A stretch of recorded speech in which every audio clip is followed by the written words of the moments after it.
The soft glow of dawn stretched across the vast, quiet fields, casting a gentle warmth over the sleepy village.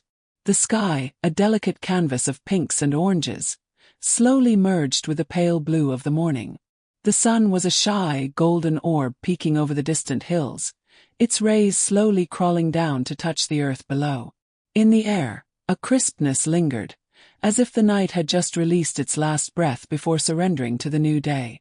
The dew clung to the leaves of the papaya trees, tiny droplets shimmering like crystals in the soft light. The earth, still damp from the previous night's rain, smelled fresh, alive, like the promise of another chance. The world felt suspended, caught in that moment between sleep and wakefulness, where everything was both still and full of potential. In the middle of this serene landscape stood Maria, a woman with deep-set eyes and hands weathered by years of hard labor. She was bent over, her fingers lightly brushing the dew-covered leaves of the papaya tree. The coolness of the morning made the work slightly easier, but the weight of the day's tasks still pressed on her shoulders. She had woken early as she always did with the sun, a habit she couldn't break even if she wanted to. Each day began the same, a quiet moment of reflection before the work consumed her. She carefully adjusted the worn hat on her head, the fabric faded from years of use. She was no stranger to this life. It was a life that demanded much: sacrifice, strength, resilience. Every day, she worked the land, gathering the fruits of her labor, hoping that the day's yield would be enough to sustain her family. With a practiced hand, she reached up to pluck a ripe papaya, its skin a deep yellow, the fruit firm yet giving in her palm. She placed it gently in the woven basket by her feet, her movements fluid, almost meditative. The basket was already half full, but there was still much to do. She would fill it, then head to the market in the village square. The day's earnings would determine if there would be enough to feed her children, if there would be enough to keep the roof over their heads for another month. As the sun climbed higher, the golden light poured over the land, illuminating the cracks and crevices of the earth. Maria's back ached from the constant bending and reaching, but she pushed through. She had no other choice. Each papaya that filled her basket was one step closer to the market, to the exchange, to survival. The rhythm of the work was comforting in its predictability, but it also carried with it an undercurrent of urgency. Time was a luxury she could not afford. The soft rustle of the papaya leaves in the breeze broke her concentration for a moment, and Maria paused. Her hand hovered over a particularly large fruit, its skin speckled with a few imperfections. She hesitated, her fingers lightly brushing the surface. For a moment, it was as if time itself had stopped, and she was suspended in that fleeting instant. She thought of her children, 2 young boys full of energy and laughter, and of her aging mother, who still insisted on helping around the house despite her frail health. Maria's heart tightened at the thought of them. She had never wanted this life for them, never wanted them to know the weight of survival. But here she was, a product of her circumstances, a woman who had never known anything but toil. With a deep breath, she plucked the fruit and placed it carefully into the basket. There was no room for hesitation, no room for weakness. This was her life, her reality. And in this moment she made peace with it. The world around her continued its quiet hum, the sun now fully risen, casting long shadows across the field. She stood for a moment, looking out over the expanse of land that stretched before her. The earth, rich and fertile, had given her everything: her livelihood, her sustenance, her hope. But it also demanded everything in return. She closed her eyes, letting the warmth of the sun wash over her skin. For just a second, she allowed herself to feel the weight of the world lift, if only briefly. But the sound of her children calling from the house brought her back. The rhythm of life awaited her. She picked up the basket, her fingers tightly gripping the worn handles. The path ahead was long, and the work would never end. But with each step, she carried not just the fruit of her labor, but the unspoken love she held for her family. It was a love that gave her the strength to face each new day, no matter how hard, no matter how uncertain. As she made her way toward the market, the sun fully illuminating the path ahead, Maria's heart was light, though her body remained weary. The journey was far from over, But for the first time in a long while, she felt a sense of peace. The world was still spinning, the days still marching on. But in this moment, she was exactly where she needed to be. And as the morning light bathed the fields in its warmth, Maria knew, deep in her soul, that even in the midst of struggle, there was beauty to be found, if only you stopped long enough to see it. The sun hung low in the sky, casting a warm amber glow across the papaya grove. The air was thick with the scent of earth, ripe fruit, and the soft whisper of the wind through the leaves. Maria wiped the sweat from her brow, the rough edges of her hands rubbing against her face, leaving behind the familiar sting of calluses and sunburn. Her hands, once soft, once delicate, had long been shaped by the weight of the land, the daily struggle to provide for her family. They were now rough, worn from years of picking, planting, and toiling. Every crack in her skin told a story, each scar a mark of survival. She reached up to pluck another ripe papaya, its smooth, golden skin standing out against the green leaves. With her fingers, calloused from years of work, she twisted the fruit free, gently lowering it into the woven basket at her feet. The papaya felt cool against her skin, a fleeting reminder of nature's gentle side. As she continued, she couldn't help but feel the weight of the moment, a heaviness that sat on her chest and refused to leave. Maria paused for a moment, her breath slow and deliberate. She gazed at her hands, the hands that had built her life from the ground up, the hands that had carried her children, cooked their meals and worked the land. They were her tools, her strength, her survival. But as she stood there in the midst of the papaya grove, with the sun casting long shadows on the earth, she felt a pang of longing, an ache deep in her soul. Her thoughts drifted to her daughter, Sophia, a little girl with bright eyes and a laugh that could light up even the darkest of rooms. Sophia was everything to her. Her hope, her reason for everything. Maria's heart swelled with a mixture of love and guilt. She wanted so much more for Sophia than this life of toil. She wanted her to have the chance to dream beyond the fields, to see the world, to be more than what Maria had been. She wanted her to have a future that wasn't defined by the sweat of her brow and the endless cycle of work. The wind picked up again, rustling the papaya leaves, and Maria closed her eyes for a moment, feeling the coolness of it against her sunburned skin. She thought of Sophia's dreams, of school, of learning, of becoming something more. A part of her wanted to believe that it was possible, that her daughter could escape the cycle of poverty that had defined Maria's life. But another part of her, the pragmatic part, wondered if it was even a chance worth dreaming. How could a girl like Sophia, born into this life, ever escape it? Maria's grip tightened around the papaya, the skin of the fruit pressing into her palm. She could feel the weight of her own hands, the roughness of them, and for a moment, she felt the weight of the world on her shoulders. She thought of all the sacrifices she had made, the sleepless nights, the days spent in the sun, the times she went without so her children could have more. Every action she took was for them, for their future. But as she stood there, alone in the grove, the reality of her life settled around her like a heavy cloak. Her mind flashed back to the moment when she had first learned she was pregnant with Sophia. It had been a difficult time. Her husband, Tomas, had been ill, and they were struggling to make ends meet. Maria had been scared, unsure of how she would manage to care for another child. But when Sophia was born, something inside her had changed. The fear faded, replaced by a fierce determination to give her daughter a better life. From that moment on, Sophia had been her reason for everything, the reason she woke up every day, the reason she fought through every hardship. But now, as Maria stood in the papaya grove, she couldn't help but wonder if she had done enough. Would Sophia ever be able to go to school? Would she ever escape the life that Maria had known? The thought of her daughter being stuck in this cycle, forced to work the land just as Maria had, tore at her heart. Maria wiped away a tear that had slipped down her cheek, surprised by the emotion that had bubbled up so unexpectedly. She didn't have time for tears, there was work to do. But in that moment, the weight of her dreams for Sophia felt too heavy to bear. With a deep breath, Maria gathered herself. She couldn't afford to let despair take over. Not now. Not when her daughter's future was at stake. She would find a way, she had to.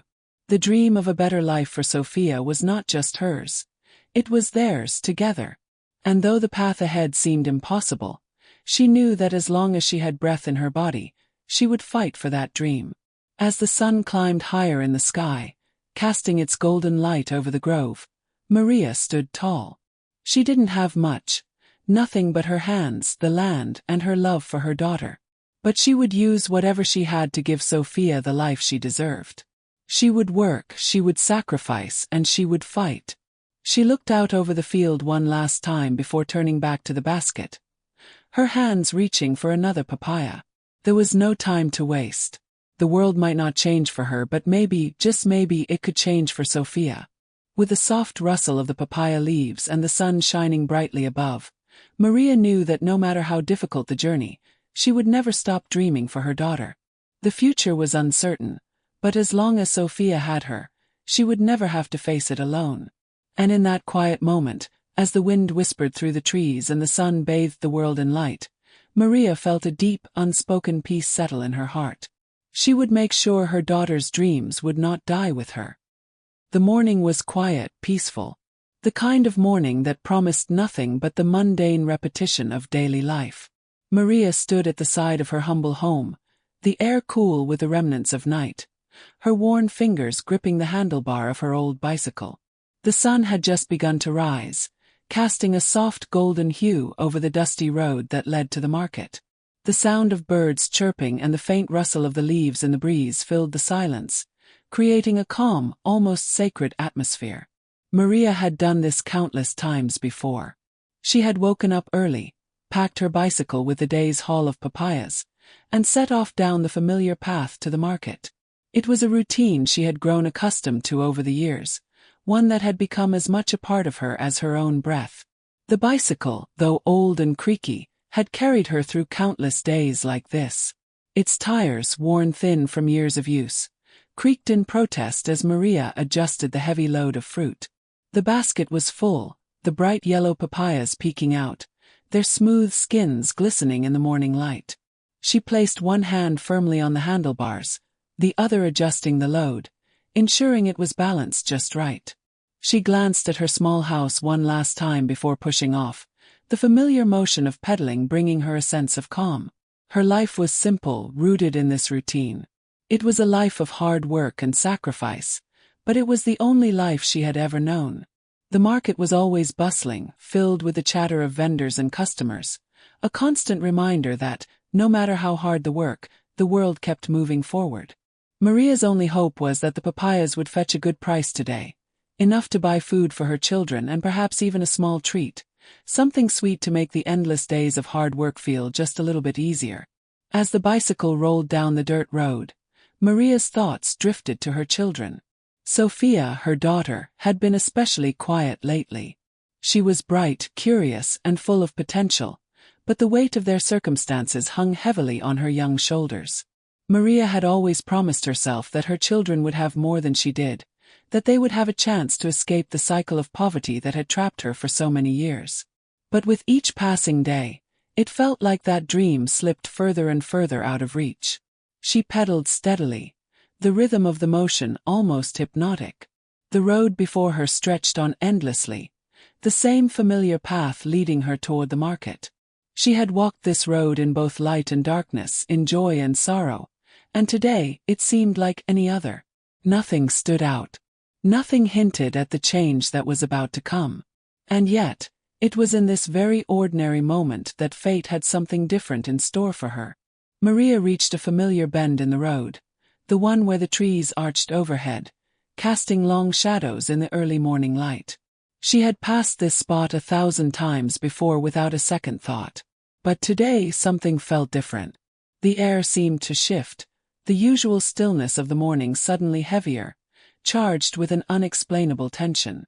She slowed her pace, glancing up at the curve ahead. That's when she saw it. An old truck parked crookedly at the side of the road, its engine still running. The truck, dusty and unkempt, looked out of place against the otherwise peaceful backdrop of the rural landscape. As she pedaled closer, Maria felt a chill run down her spine.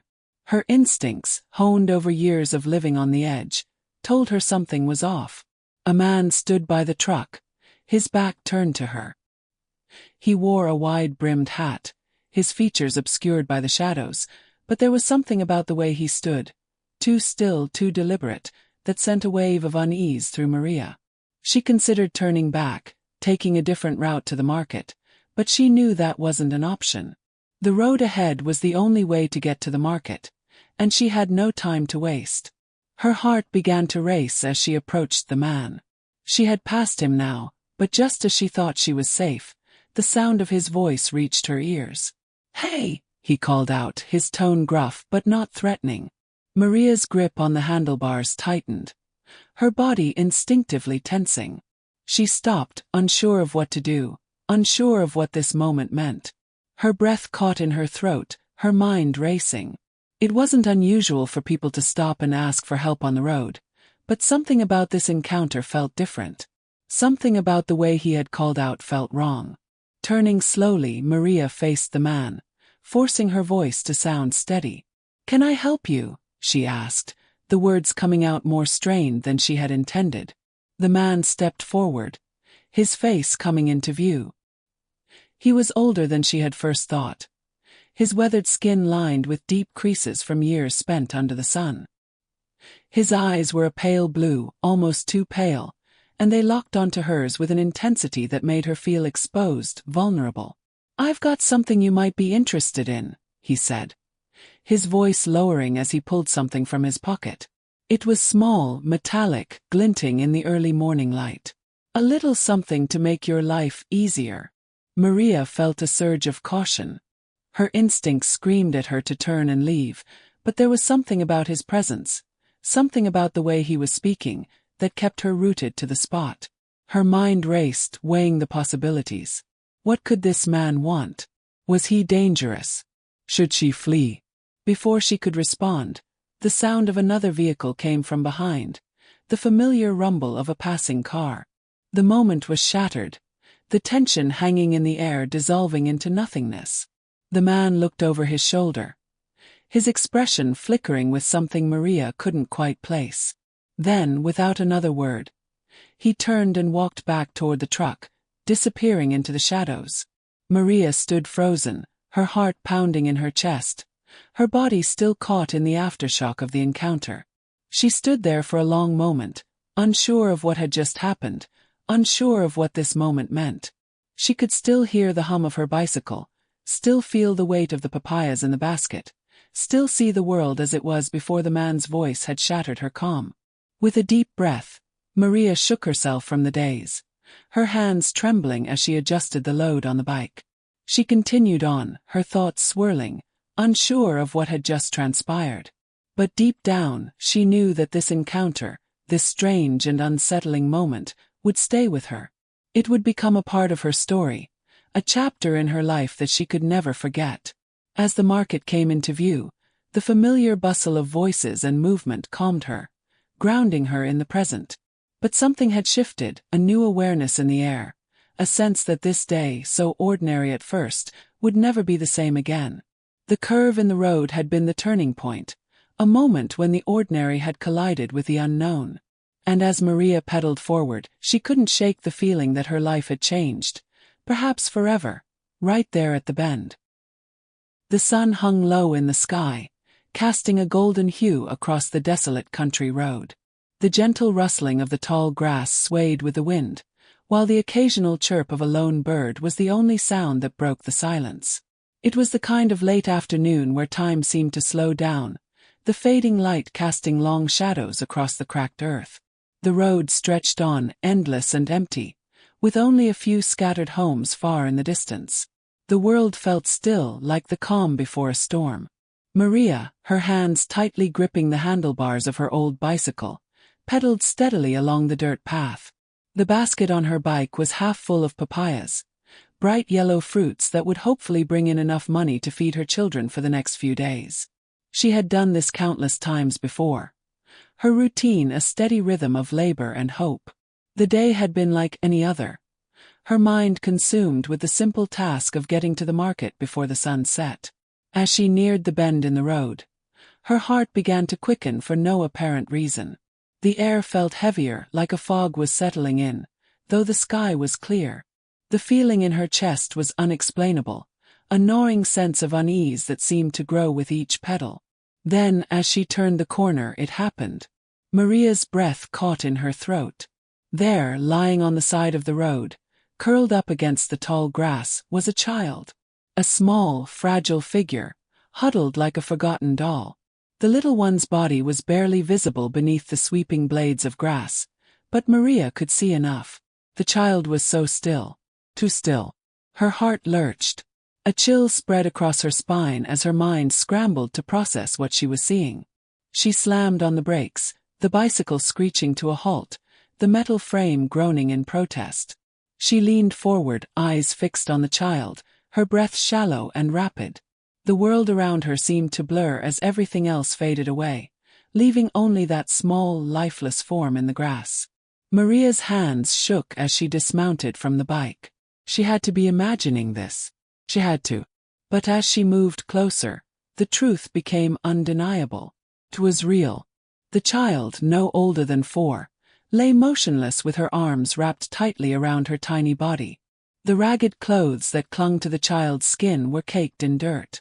The pale face was turned toward the earth, a single tear dried on the cheek, a sign of past sorrow, past pain.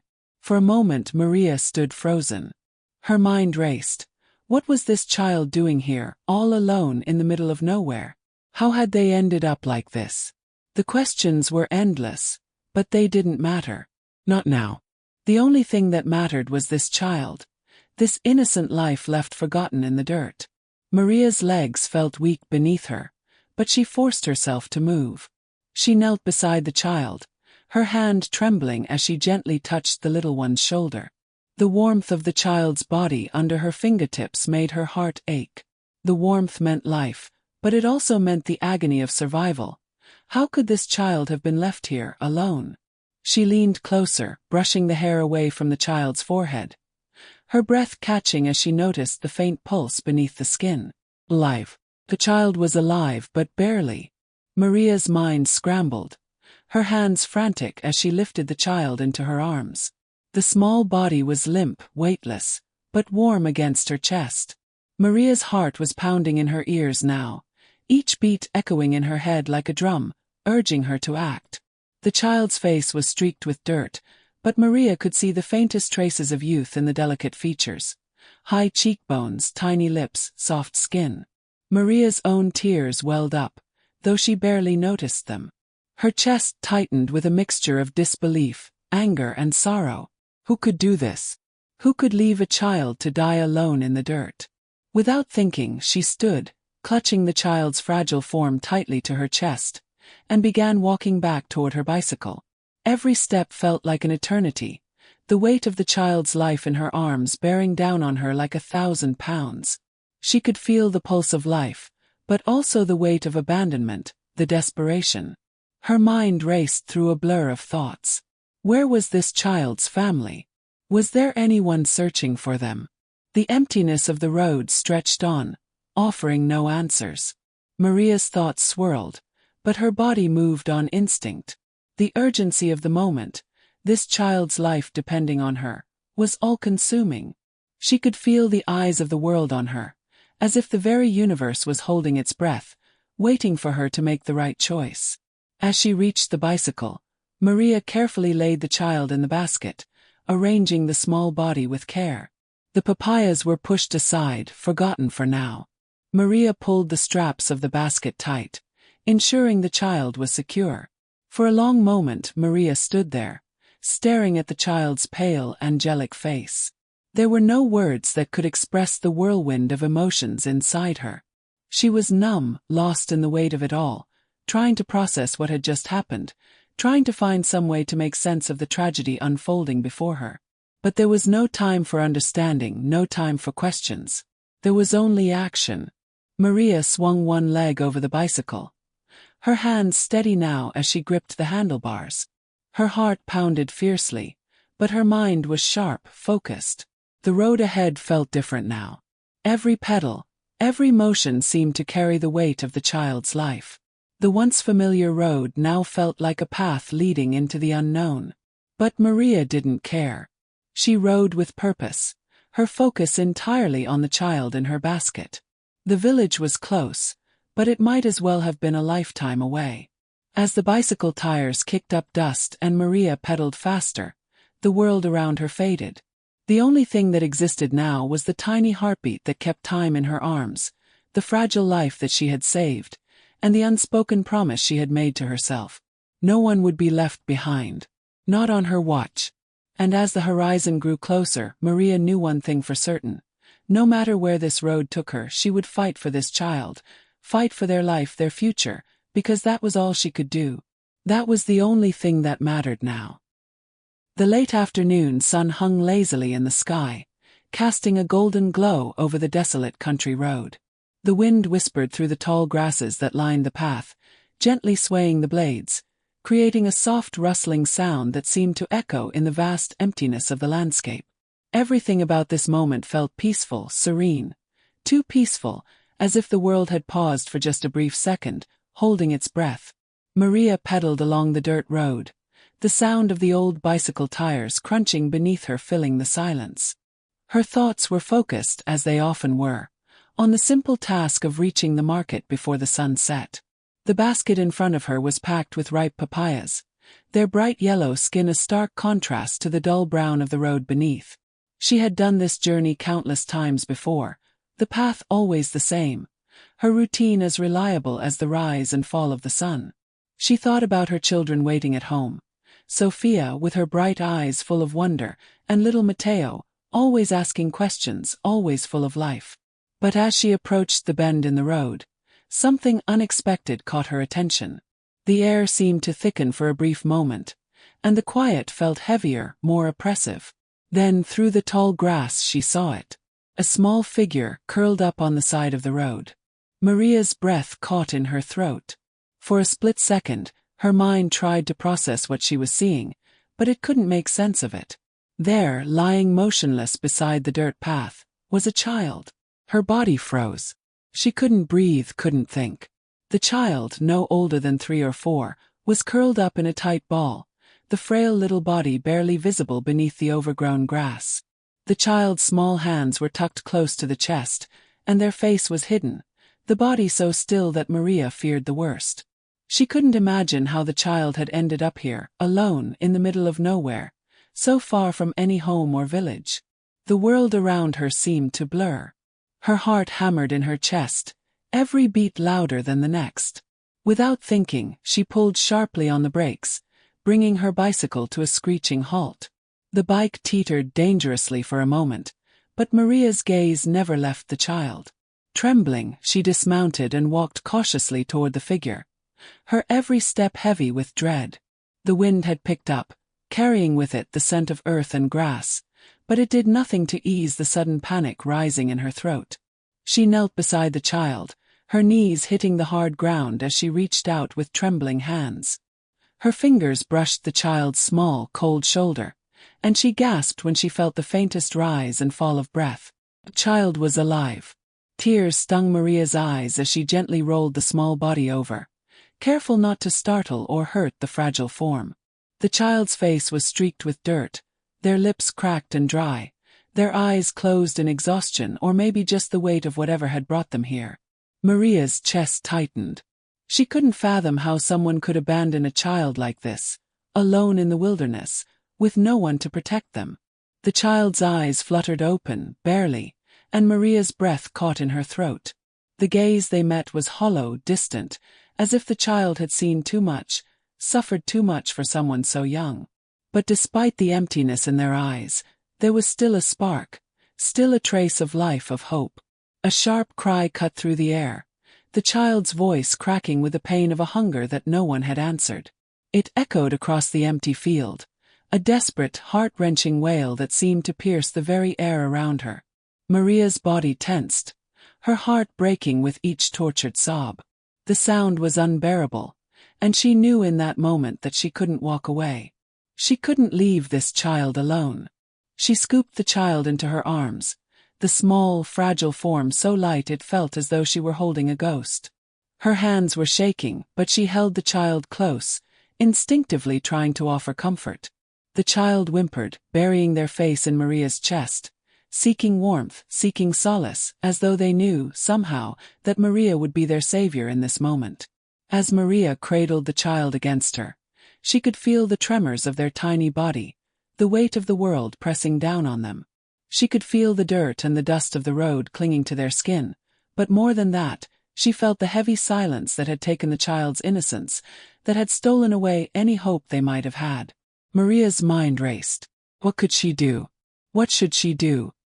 Her heart screamed at her to take the child away from this forsaken place, to get them somewhere safe, but her body was paralyzed by the weight of the decision. There was no one around for miles. The road was empty, the sun dipping lower in the sky.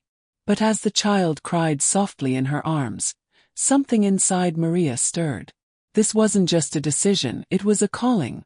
She could no longer pretend this was someone else's problem, that she could just turn away and leave it to fate. This was her moment, and she knew that from here on out, her life would never be the same. She had made a promise to herself long ago, to never turn away from a chance to help, to never let injustice or pain go unanswered. Maria stood, the weight of the child still in her arms, and she looked down the long, empty road. It stretched before her, both a path to safety and a path to uncertainty. There was no turning back now. "I won't leave you," she whispered softly to the child, though she knew the child couldn't understand. But in that moment Maria understood. She understood that sometimes the right thing wasn't easy. It wasn't convenient, but it was always worth it. With resolve in her heart, she walked back toward her bicycle, the small child cradled tightly against her. The road ahead was long, the journey uncertain. But as Maria pedaled toward the village, she felt a peace settle over her, the kind of peace that only comes when you know you've made the right choice, no matter how difficult it may seem.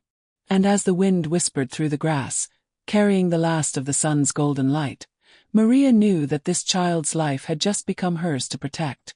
There was no going back. This was her new reality. And in that moment it was enough. The late afternoon sun was a low, golden disk in the sky, casting a warm, almost surreal light across the empty country road.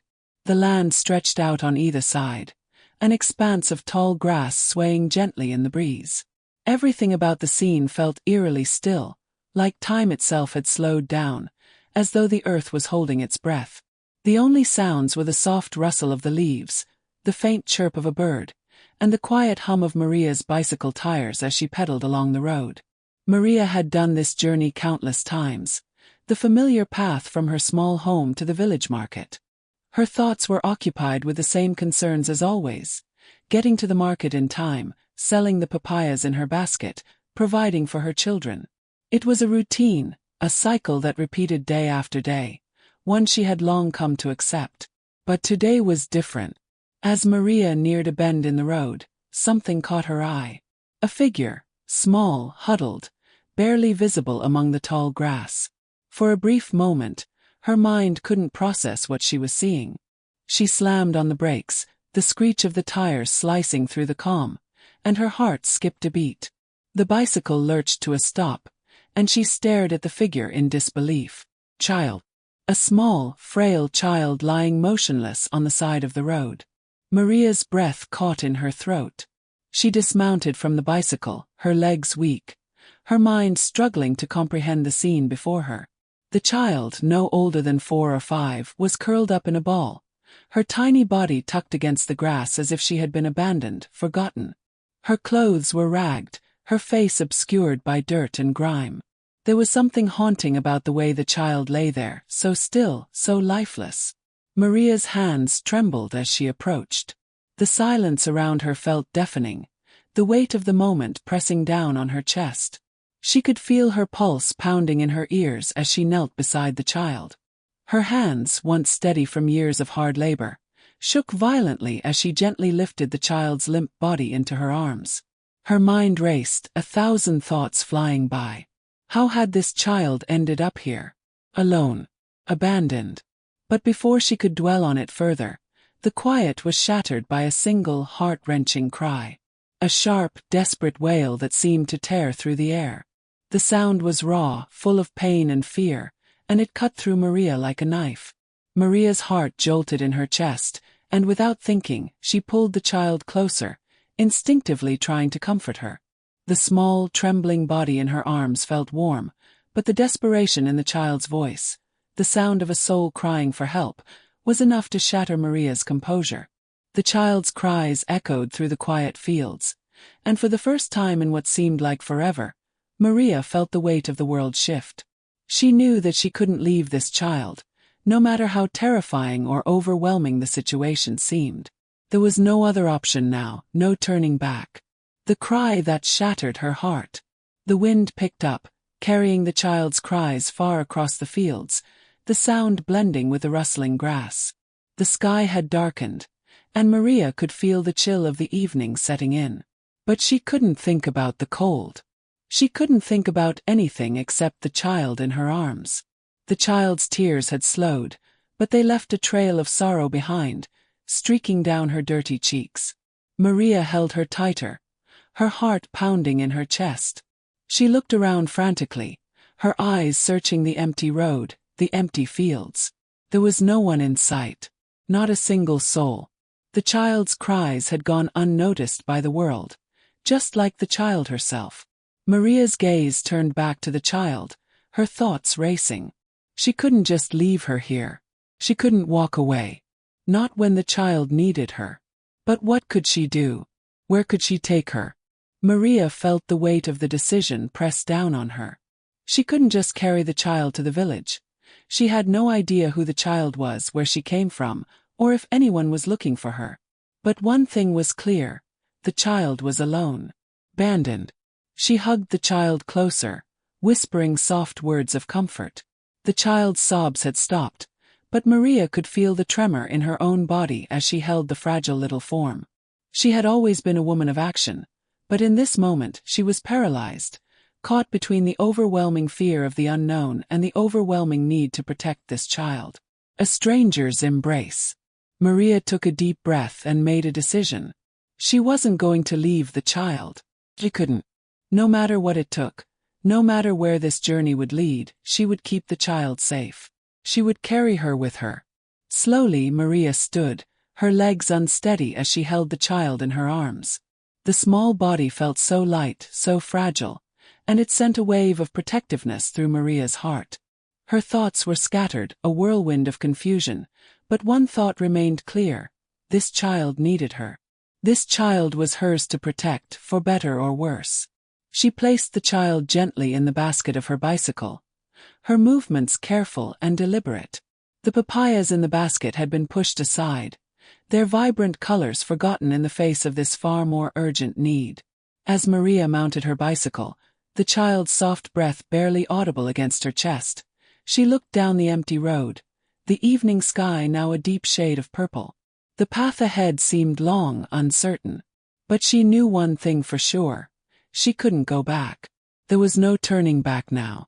With a deep, steadying breath, Maria began to pedal, the wheels of the bicycle creaking beneath her as she moved forward, toward the village, toward the unknown. Every pedal stroke was a promise. Every turn of the wheels was a vow to protect this child, no matter what. As the road stretched before her, Maria felt a strange peace settle over her, a calm born of the decision she had made. She didn't know what would happen next, or what this child's story was. But in that moment, as the wind swept through the fields and the soft breath of the child warmed her chest, Maria knew that she had made the right choice. She wasn't alone anymore. And neither was the child. Together they would find their way. The road was quiet, a dusty stretch of earth that seemed to disappear into infinity. The afternoon sun hung low in the sky, casting a golden hue over the sparse landscape of dry fields and scattered patches of tall grass.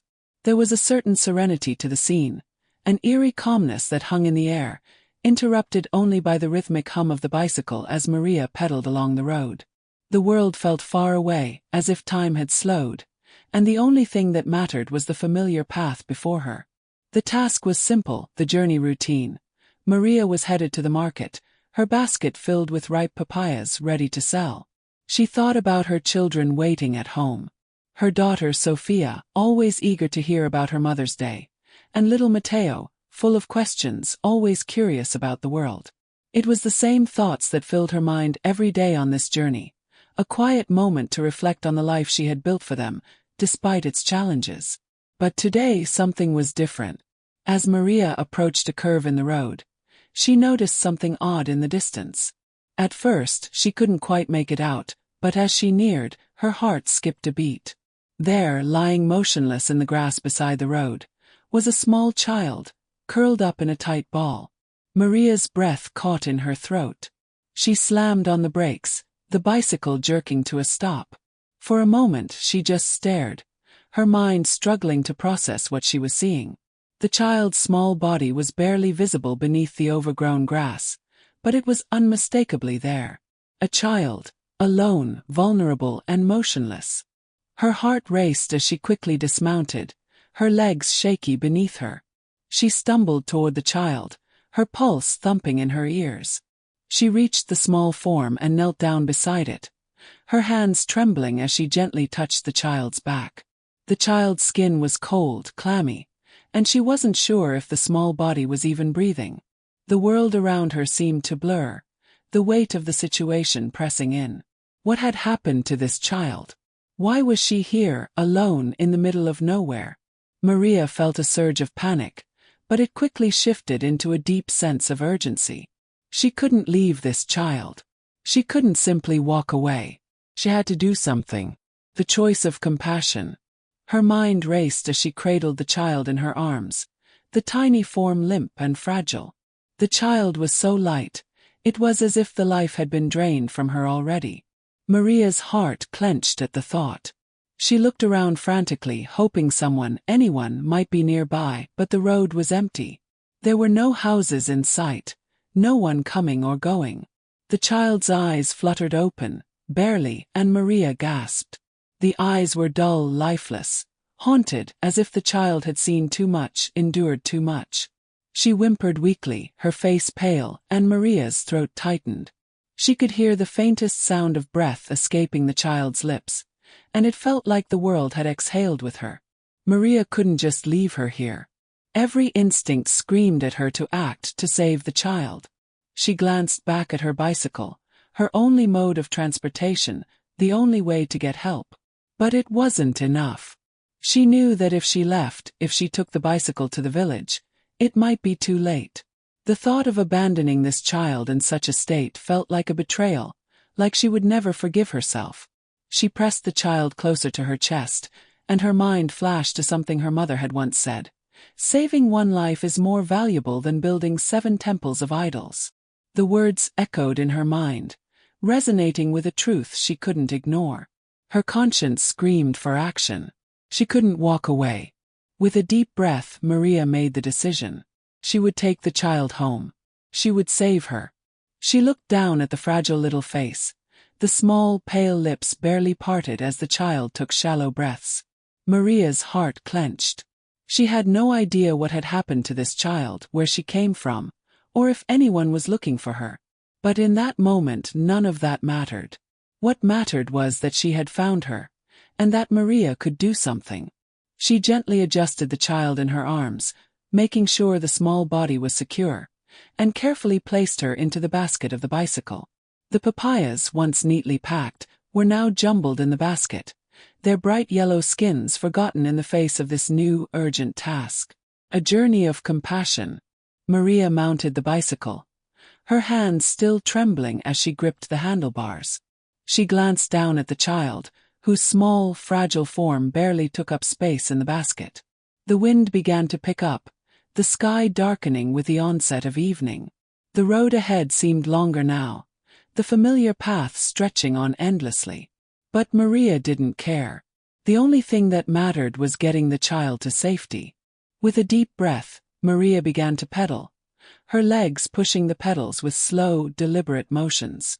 She looked down at the child once more, her heart swelling with a mixture of fear and resolve.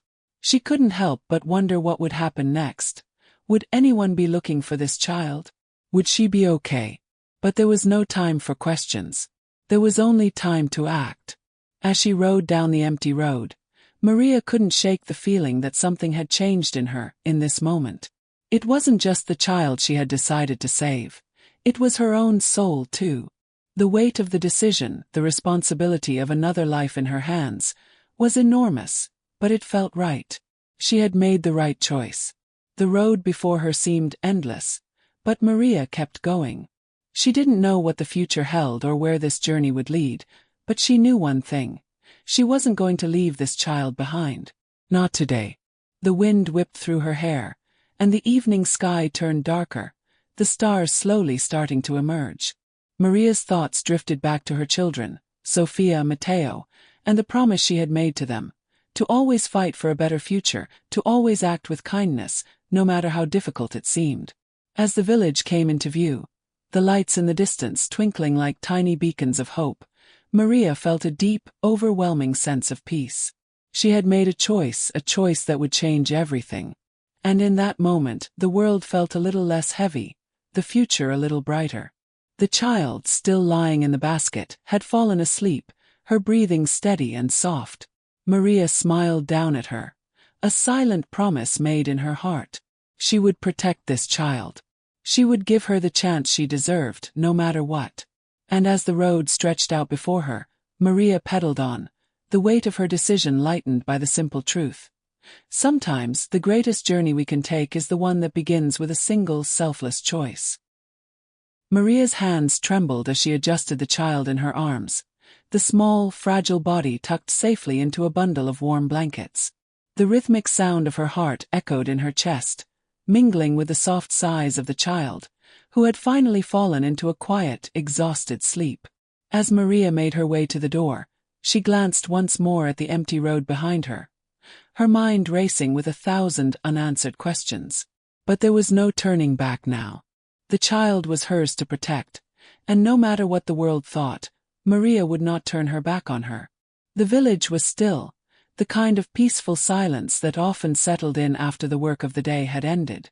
The faint light of the setting sun cast long shadows across the dirt roads and humble homes, the dust hanging in the air like a blanket over the small community. Maria could feel the eyes of the village on her even before she reached her doorstep. There were no words, but the unspoken judgment was thick, palpable in the air. She had known it would happen, had known that taking the child in would stir suspicions, stir rumors. The whispers would spread like wildfire. How could she, a woman already struggling to raise her own children, take in a child that wasn't hers? The questions would come, the glances would follow, the judgment would burn through her. But Maria kept her head held high as she stepped through the gate and into her small yard. The eyes were there, watching from behind windows, peeking from between fences, lingering in the corners of doorways. She could feel the weight of them, the suspicion, the confusion, the silent questions. Her heart quickened. For a moment, she thought about turning back, about retreating to the safety of her home, but then she remembered the fragile child in her arms. She thought of the tear-streaked face, the empty eyes, the raw cries that still echoed in her mind. She thought of the promise she had made to herself, the vow she had taken to protect this child no matter what. So she pressed on, walking with steady steps toward the door, blocking out the stairs. The eyes of doubt. As she stepped inside, the door creaking behind her, she took a deep breath and closed her eyes for a moment, feeling the weight of the day settle on her shoulders. The house was small, humble, but it was hers. It was a place of safety for her children, a place of warmth. But now, with the addition of the child in her care, it felt even smaller, more fragile. Maria carefully laid the child down on the couch, her movements tender and deliberate. She covered the little one with a soft blanket, the same one that had kept her own children warm on cold nights. For a brief moment, she allowed herself to sit beside the child, her hand resting gently on the small body, her fingers tracing the curve of the child's tiny hand. But even in this moment of peace, she couldn't escape the weight of the world outside. The eyes of the village, the whispers, the doubts, lingered in the air like a storm on the horizon. There was a soft knock on the door. Maria straightened up, her pulse quickening. She didn't need to look through the window to know who it was. She could feel the presence of her neighbors, could feel them waiting outside, their judgment hanging in the air. The door opened slowly, revealing Mrs. Velasquez, her neighbor, a woman whose opinion was known to carry weight in the village. Mrs. Velasquez's sharp eyes scanned Maria before they flicked toward the couch, where the child lay peacefully. The silence between them was thick, as if both were waiting for the other to speak first. "Maria," Mrs. Velasquez said, her voice cold, measured. "What is this? Who is this child?" Maria stood tall, meeting her gaze without hesitation. "She is a child who needed help. I could not leave her out there alone." Mrs. Velasquez's eyes narrowed, a flicker of disbelief crossing her face. "A child? And you, taking her in without any thought, without any questions?" Maria's jaw tightened, but she remained silent. She knew the questions were coming, and she was prepared for them. What could she say? That she had found the child abandoned in the fields, barely alive. That the decision to bring her home had been instinct, driven by a compassion she couldn't ignore? There was no need to explain, no need to justify her actions. She had made the choice, and nothing would change that. "I don't know where she came from," Maria said softly, her voice steady but quiet. "But she needed help. And I couldn't turn away." The tension in the room was palpable. Mrs. Velasquez's gaze softened for a moment, but only for a fraction of a second. Then, her eyes narrowed again, suspicion clouding her expression. "And what will people say? What will the village think?" Mrs. Velasquez's voice was low, her words laced with quiet concern, but there was an edge to them. "You are already struggling with your own children, Maria. What if this child becomes too much? You don't know anything about her. What if she is trouble?" Maria stood her ground, her heart pounding, but her resolve unshaken. "I don't care what the village thinks. I care about this child, and that is enough for me." The silence stretched between them, a wall that seemed unbreakable. Mrs. Velasquez shifted her weight, her expression unreadable. For a long moment, neither of them spoke. Then Mrs. Velasquez let out a soft sigh, as though the weight of the conversation had finally taken its toll. "Very well," she said, her tone softened but still tinged with uncertainty. "But remember, Maria, people talk. And in this village, words can hurt." Maria nodded, her eyes never leaving Mrs. Velasquez's. "I know," she replied quietly. "But I have to do what's right. And right now that's taking care of her." With a final glance at the child on the couch, Mrs. Velasquez turned and left, her footsteps heavy on the dirt floor. The door closed with a soft thud behind her, and Maria was left alone with the weight of the silence that followed. The judgment of the village still hung in the air, but Maria was no longer afraid of it. She had made her choice, and that choice was to love and protect this child, no matter what anyone else thought. In the stillness of her home, with the soft breathing of the child beside her, Maria knew she had done the right thing. She would not let the eyes of doubt stop her. As the night fell and the stars slowly appeared above, Maria sat quietly, her hands gently resting on the child, feeling the warmth of her tiny body. The world outside may have doubted her, but in this moment, with the child in her care, Maria felt a peace that could not be shaken. She had made her choice, and it was one that would change everything. And no matter the eyes of doubt, she would face the world with that choice firmly in her heart. The room was dimly lit, bathed in the soft glow of a single flickering candle. The faint scent of wood and earth clung to the air, the quiet hum of the night settling over the small house. The walls, humble and worn, seemed to cradle the silence, creating a sense of intimacy that was both comforting and overwhelming. It was a far cry from the noise and bustle of the village outside, where whispers and glances had followed Maria for days since the moment she took in the child. But in this room, in this fragile moment, there was no judgment, only the soft rhythm of the world as it slowed down. Maria's hands were shaking as she folded the worn quilt over the small form lying on the old wooden bed. She had laid the child down gently, tucking her in with tender care, as though afraid any sudden movement might break the delicate bond they were already beginning to share. The child, barely awake when Maria had first brought her home, was now resting, her breath steady but faint, her tiny chest rising and falling beneath the faded blanket. Maria stared down at her, her heart aching in a way she had never known. For a moment Maria hesitated. She had always been the one to care for others, her children, her aging mother, even the animals in the yard. But this was different. This was not her child, and yet, in a way, it felt like she had always known her. In the few hours since Maria had found her abandoned, alone by the side of the road, she had come to understand something profound, that the heart could form bonds without reason, that love could grow even in the most barren of soils. Maria reached down, brushing a lock of hair from the child's forehead, her fingers lingering for just a moment longer than necessary. The child's skin was cold, but her breathing had steadied, the faint warmth beginning to return. Maria couldn't help but smile softly, the kind of smile that came with the bittersweet realization that no matter how much she tried to guard her heart, this child had already claimed a space within it. She took a step back and looked around the small room. It was sparsely furnished, nothing more than a simple bed, a few worn chairs, and a small wooden table, but it was hers and it was safe. The fire had long since died out, leaving only the soft warmth of the candlelight flickering across the room. The walls, made of weathered wood, seemed to hold a promise of shelter, of peace. As the silence settled deeper into the room, Maria's throat tightened. The weight of the moment, the enormity of what she had done, what she had chosen, hung in the air. She could feel the gentle tug of emotions, the swell of something she couldn't quite put into words. She wasn't sure when it had happened. Was it when she had lifted the child off the road? Or when she had held her close, feeling her tiny form tremble against her own? Or had it been when she had tucked her into the bed, the child now warm and safe in her care?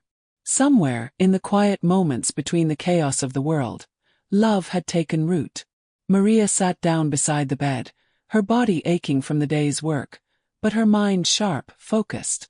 She glanced at the child once more, her small face peaceful in the candlelight, and her heart swelled with an unfamiliar tenderness. She had never known this kind of love before, not even with her own children, who had been born to her body, had grown up beside her. This love was different, deeper, a connection forged not from blood, but from something more raw, more fragile. It was a love born from compassion, from a decision to care, from the simple act of choosing another life, when everything in her said it would be easier to walk away. Without thinking, she reached for the small wooden box on the table, the one filled with the remnants of old trinkets and mementos from her childhood. She had kept it tucked away, never really knowing why, but tonight it felt like the right time. From within, she retrieved a small piece of cloth, faded and worn, but still soft. It was a piece of the blanket she had once used to keep her own children warm when they were babies, when they had cried for their mother in the middle of the night. She wrapped it around the child's tiny shoulders, smoothing the fabric over the child's frail form. As she did so, a soft, almost involuntary hum escaped her lips, a melody from her childhood, a lullaby her mother had sung to her, a song passed down through generations. The tune was simple, quiet, and the words were familiar, though her voice faltered as she sang. It was an old song, one that spoke of peace, of dreams, of safety. Her voice cracked on the higher notes, but she continued, each word leaving her lips with more certainty than the last. Sleep, my darling, sleep so tight. The stars will guide you through the night. No harm will come, no pain will stay. Dreams of love will light your way. As she sang, Maria's tears came unexpectedly, slipping down her cheeks silently. They were not tears of sadness, but of something more profound, something she couldn't name. It was the realization that, in this small act of kindness, she had discovered a love she had never imagined. A love that transcended blood, that went beyond what she had known. She could feel it in her chest, in her heart. The bond was forming, just as it had done with her own children all those years ago, but this time it was different. She had taken a leap into the unknown, opened her heart to a stranger's child, and somehow in this moment, she knew that the child would never be alone again. Maria would protect her, love her, nurture her. This child had found a home, and in return, she had brought something back to Maria that she hadn't realized was missing. The ability to love without hesitation, to give without counting the cost. As Maria finished the lullaby, She placed her hand gently on the child's chest, feeling the steady rise and fall of her tiny breaths. The room, the world, seemed to fall into a perfect stillness. There was no need for more words, no need for further action. Everything had already been decided in this quiet space. Maria closed her eyes for a moment, allowing the silence to wrap around her like a blanket. And in that silence, she felt something she hadn't felt in years, the profound peace of knowing she had done the right thing, the perfect thing. The first night of motherhood was not marked by grand gestures or declarations. It was defined in the soft whispers of a lullaby, in the simple act of protecting a child who had nowhere else to go. And as the candle flickered softly in the corner, Maria stayed by the child's side, her heart full, her soul at peace. The early morning light filtered through the cracked window, casting long shadows across the small, humble room. Maria rose with the sun, the warmth of the first light brushing against her skin. The sound of the birds outside filled the silence, and the air was crisp with the scent of the earth and the faint, lingering chill of the night. It was another day just like all the others, but everything felt different now. The child, whom Maria had brought into her care, slept soundly in the small bed by the window, her soft breathing a gentle reminder of the fragile trust they had built. Maria had named her Isabella. She had no idea if it was the right name, but it felt fitting, a name that whispered of hope, of a new beginning. Maria gently brushed a lock of hair from Isabella's forehead, her fingers trembling ever so slightly. The small body in the bed had become more than just a responsibility. It was a part of her now, as if fate had somehow woven them together in a thread that could not be broken. After checking on the child, Maria moved quickly to prepare for the day ahead. There was work to be done.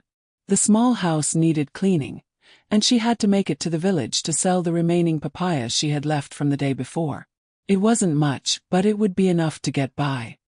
Her mind was already turning to the small tasks that awaited her, her body moving on autopilot as she adjusted the worn shoes on her feet. But there was something else she had to think about now, the child. Isabella couldn't stay alone, not yet. She was too fragile, too vulnerable. Maria glanced at the small, worn backpack she had packed with a few supplies for the day. She had carefully tucked in some bread and a small bottle of water, things she would need for herself. But now there was more. Isabella needed to eat too. Maria's stomach tightened as she thought about the last few days.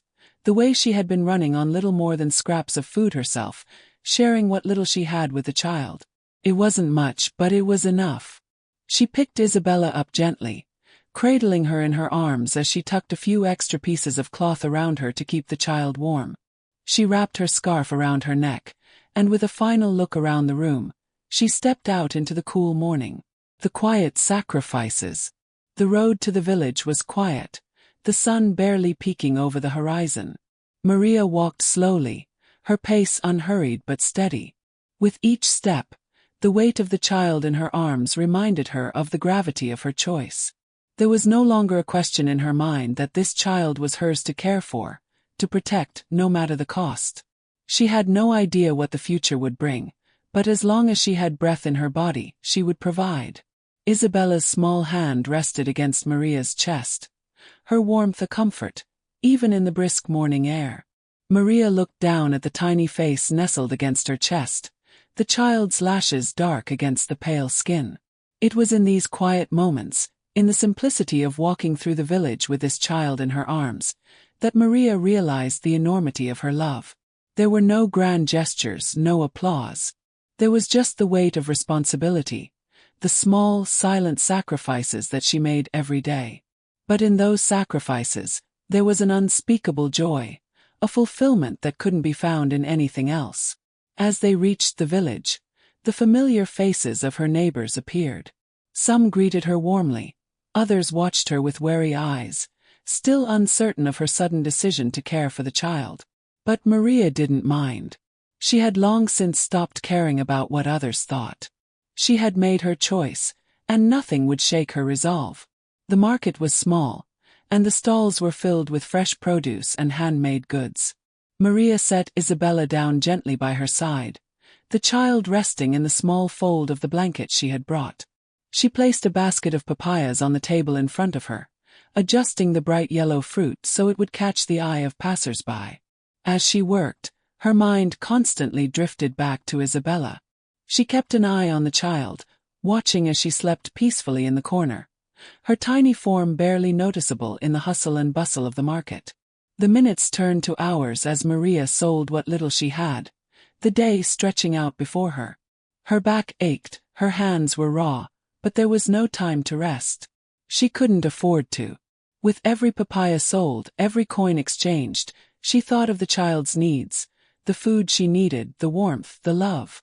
It was a quiet, constant sacrifice, the kind that went unnoticed by the world but was felt deeply by the one who gave it. At lunchtime, Maria sat down by the stall, the heat of the day already bearing down on her. She opened the small bag of bread she had packed, the crumbs falling as she tore off a small piece for herself. She looked down at Isabella, whose small, sleepy eyes were barely open, watching the world around her with a quiet curiosity. Maria smiled and offered her a piece of bread. Isabella reached out with tiny hands, grasping the bread, her fingers trembling slightly. Maria's heart swelled at the sight of it, the simple act of feeding the child filling her with an overwhelming sense of purpose. The weight of love. The days that followed were filled with more of the same. Quiet acts of love, small gestures that no one noticed but meant everything to Maria. She continued to work the land, to sell what little produce she had, always with Isabella by her side. The child grew stronger, more alert, and though Maria could see the confusion and sadness in her eyes, she also saw something else, hope. There was a quiet resilience in the way Isabella clung to her, the way she sought comfort in Maria's embrace. And with each passing day, Maria found herself sacrificing more, not just food but time, energy and dreams. Her own desires seemed to fade into the background, eclipsed by the child's needs. She no longer worried about what she had lost in the past, the dreams she had put on hold. Because in this moment, in this simple life, there was something far more profound. There was love. In the evenings, when the work was done, Maria would sit with Isabella, cradling her as she hummed soft lullabies, the familiar melody filling the small room with warmth. The sacrifices continued, but Maria no longer saw them as burdens. They were acts of love, silent and steady, that wove the fabric of their new life together. And as the days passed, Maria realized that this was the truest form of motherhood. Quiet, unseen, but full of love. The sacrifices, the sleepless nights, the missed meals, they all became a part of her story, a story that had been rewritten by the simple act of choosing to love when there was no reason to expect anything in return. She was no longer just Maria, the woman who worked the land, the woman who struggled to make ends meet. She was a mother in every sense of the word, and that was all she needed to be. Maria stood at the edge of the village, the sound of the wind gently rustling through the trees the only noise that filled the silence around her. The paper in her hand was worn, edges curling from the tight grip she had kept on it for the last few days. It was a simple flyer, handwritten in hasty, trembling letters. Looking for the family of this child. If you know anything, please come forward. Beneath that, a small, tear-streaked photograph of Isabella. Her bright eyes, her fragile little face, had been carefully placed. The paper was a desperate attempt, a flicker of hope she had clung to since the first night she had taken the child into her arms.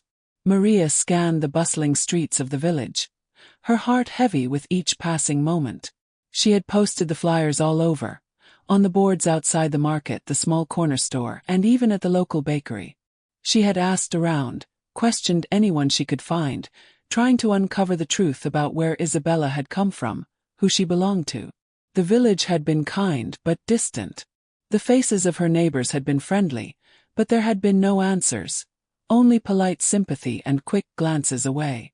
She swallowed hard as she folded the paper in half, the crisp sound echoing in her ears. Each unanswered question, each whisper of doubt, weighed on her like a 1,000-pound stone in her chest. Was it possible that Isabella was truly alone? As Maria walked toward the heart of the village, the weight of the uncertainty seemed to grow heavier with each step. She passed by the familiar faces of vendors, children playing in the streets, and the occasional group of older women gossiping at the well. But no one stopped to ask about the child. No one seemed to know anything. She paused for a moment, looking around the square. The familiar sights, simple wooden houses, the small market, the few vendors selling their wares, felt colder now. Each building seemed like a reminder that, despite her best efforts, there was still no answer to the question she had been asking for days. Where did Isabella come from? Who was her family? With a deep sigh, Maria turned toward the local inn, her feet carrying her with purpose.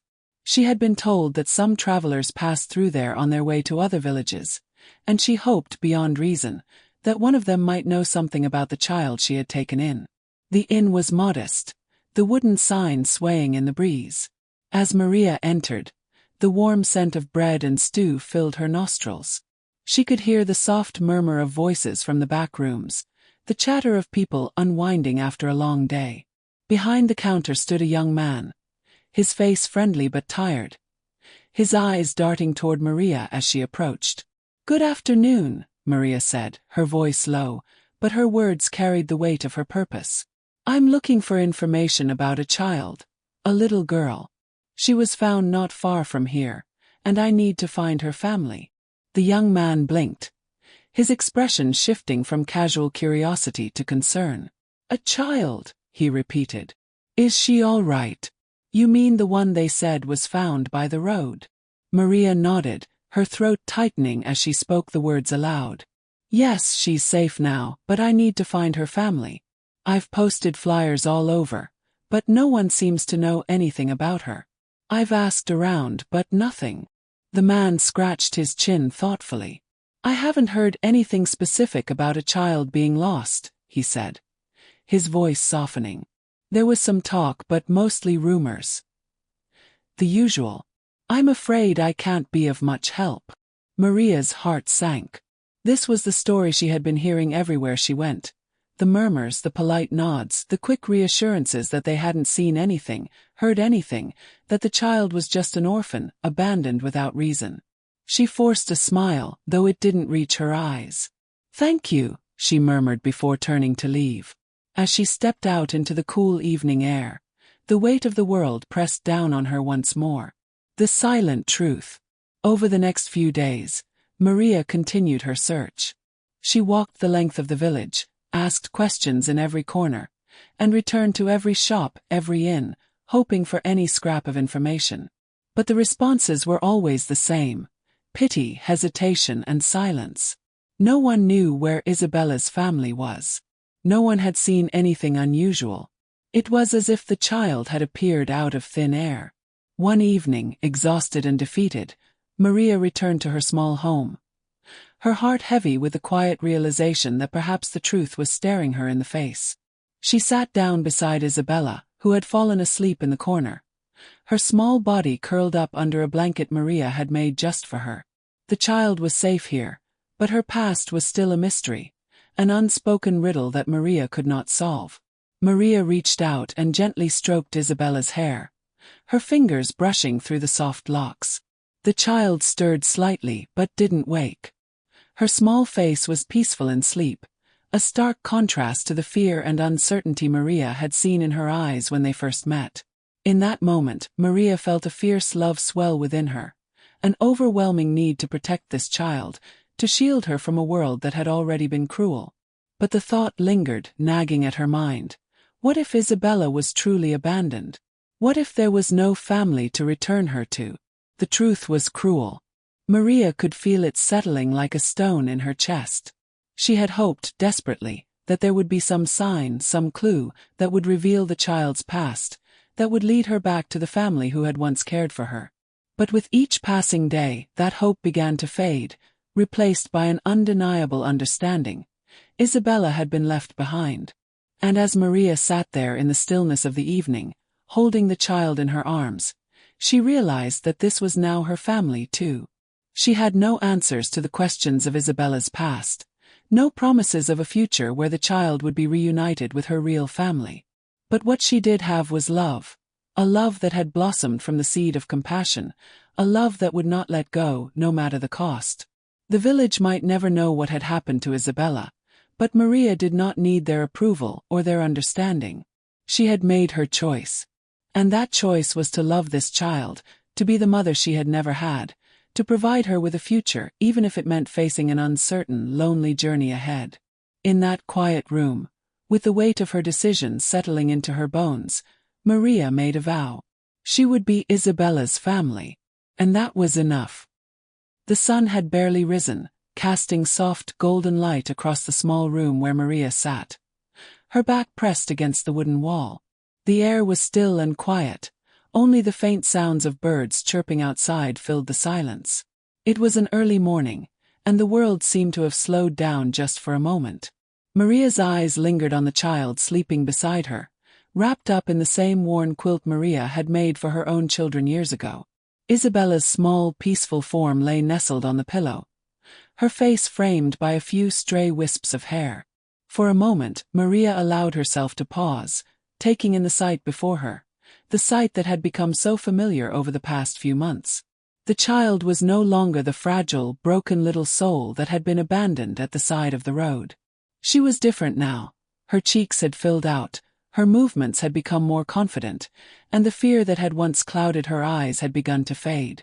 Maria reached out slowly, her fingers brushing against Isabella's soft skin. She couldn't help but smile, a deep, aching smile that felt both full of joy and full of sorrow. Her heart swelled with love for this little girl, a love that had grown silently, quietly beneath the surface, without any grand declaration, without the world watching.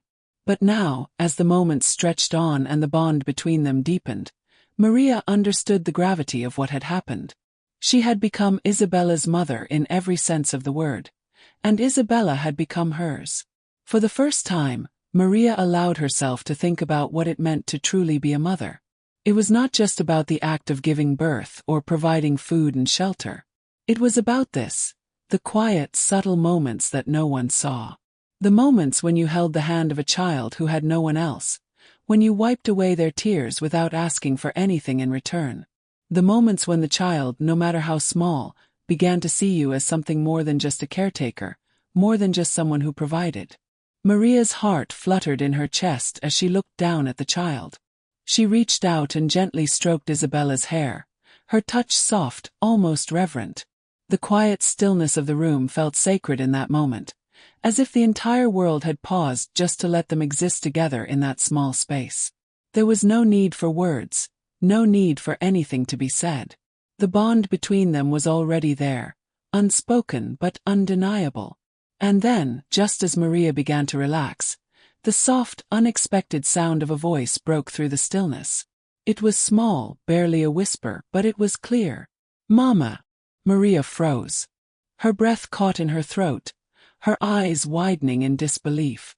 The word was so simple, so pure, yet it held a weight that she had not anticipated. "Mama." The word that she had longed to hear, the word that would signify everything had changed. Her heart leapt in her chest, but at the same time, it broke into 1,000 pieces. She looked down at Isabella, who had stirred from her sleep, her eyes fluttering open. The little girl gazed up at her with those wide, trusting eyes. Eyes that had seen too much in their short life, eyes that had now found a source of warmth and safety in Maria. The child reached up with trembling hands, as if seeking something, as if confirming something that had been growing between them for weeks now. "Mama," Isabella said again, this time more clearly, her voice soft but steady, like a flower unfurling in the morning light. Maria's eyes filled with tears. They weren't tears of sadness, nor were they tears of joy, but a mixture of both. Tears that spoke of loss and love, of sacrifice and acceptance. She had always known, deep down, that this child would never be the same as her own, that there would always be a part of her that was a stranger. But in that moment those words, those simple words, washed away all the doubts. It was as if the universe itself had whispered its approval, its blessing. Maria leaned down, her chest tightening with emotion, and gently cradled Isabella's face in her hands. She held her there for a long moment, looking deep into the child's eyes, her own heart aching with a mixture of grief and love. The grief was for the loss Isabella had suffered, the abandonment she had endured. But the love was for the bond they had formed, the connection that had been built not out of blood, but out of need, out of care, out of the simple act of choosing each other. She whispered through her tears, her voice barely audible. "I'm here, baby. I'm here." Isabella's small hand reached up, touching Maria's cheek, her touch light but full of the same trust that had brought them together in the first place. Maria could feel the warmth of the child's skin against hers, and for the first time in a long while, the coldness in her own heart melted away. She closed her eyes, allowing the moment to wash over her completely. It was a moment of pure, unguarded truth. The bond between them was no longer something tentative, something fragile. It was real, it was deep, and it was unbreakable. Maria didn't know what the future held. She didn't know if there would ever be answers to Isabella's past, or if she would ever find the family that had left her behind. But in this moment, none of that mattered. What mattered was the child in her arms, the child who had chosen her as her mother. And in that moment, Maria knew without a doubt that she would protect Isabella with everything she had, that she would be the mother the child deserved. The tears continued to flow, a mix of grief and overwhelming love. As she held Isabella close, Maria whispered the words she had never spoken aloud before, words that had been building in her heart for so long. "I love you," she said softly, her voice trembling with emotion. And in that quiet room, under the golden light of the morning, Maria understood the true meaning of motherhood. It wasn't just about giving birth. It was about giving your heart, your soul, and your unwavering commitment to another person, no matter the cost. And for the first time, in Isabella's innocent gaze and her soft whisper of "Mama," Maria knew that she had found what she had been searching for all along: a family. Love. The sun hung low in the sky, casting long shadows over the dirt road that wound through the village. The quiet hum of the evening was broken only by the occasional murmur of voices, the soft shuffle of feet, and the distant sound of children laughing in the fields. It was the kind of evening where the world felt small, intimate, an ordinary moment that could easily pass by unnoticed. But Maria felt the weight of it. She had just stepped out of the market, having sold the last of the papayas she had left, when she heard them. The familiar voices, the ones that followed her wherever she went. They were louder now, more insistent, as they always seemed to be when they spoke of her. Maria's steps slowed, but she didn't stop. She had heard it all before. Why would she take in someone else's child? One voice scoffed, its sharp tone cutting through the air. Doesn't she have enough of her own to care for? Maria kept walking, her gaze fixed on the path ahead.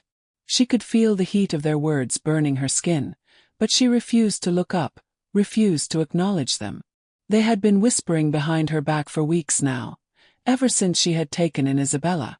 At first, the whispers were soft, murmurs that she could ignore. But now they were louder, more venomous. "She's just doing it for attention," another voice joined in, tinged with disdain. "Pretending to be some kind of saint, taking a child no one else wanted. It's not her business. It's not her child." Maria's jaw tightened, but she said nothing. She had made her choice, and no amount of cruel words or judgment could change that. Still, the sting of their voices echoed in her chest, each word feeling like a strike, a small wound that, despite her best efforts, refused to heal. The group of women stood by the well, their eyes flicking to Maria as she passed, their whispers growing louder.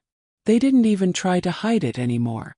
It was as if they took pleasure in her discomfort, in the way her steps faltered as she heard their cruel remarks.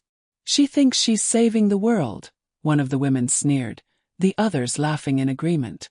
"But what's she really doing? Taking in someone else's burden, making her life harder than it needs to be." Maria's heart sank, but she didn't allow herself to stop.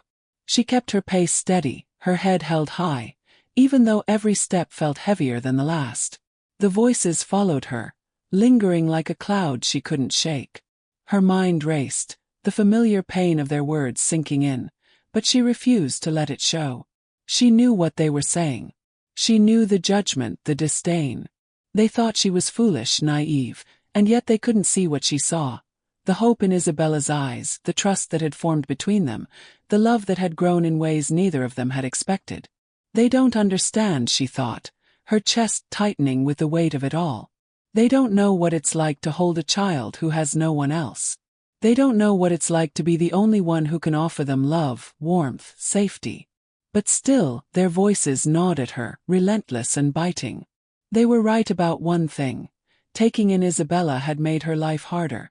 There were days when Maria felt the exhaustion seeping into her bones, the weight of providing, of loving, of caring for a child who had no past, no history, no family.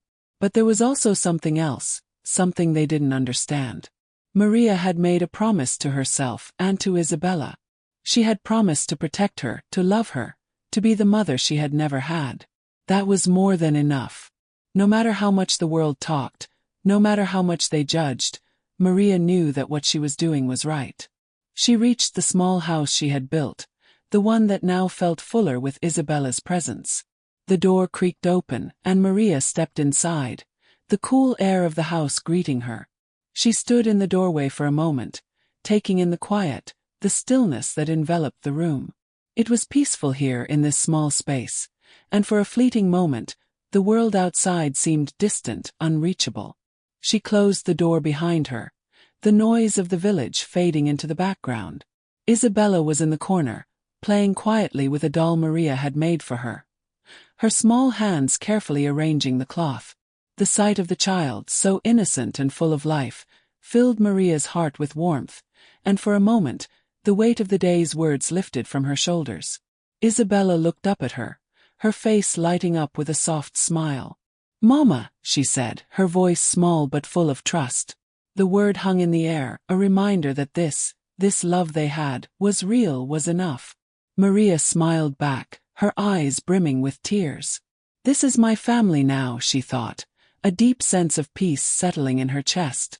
"This is my choice, my love, and nothing they say will change that." She sat down beside Isabella, her heart full, her hand steady as she gently brushed a strand of hair from the child's forehead.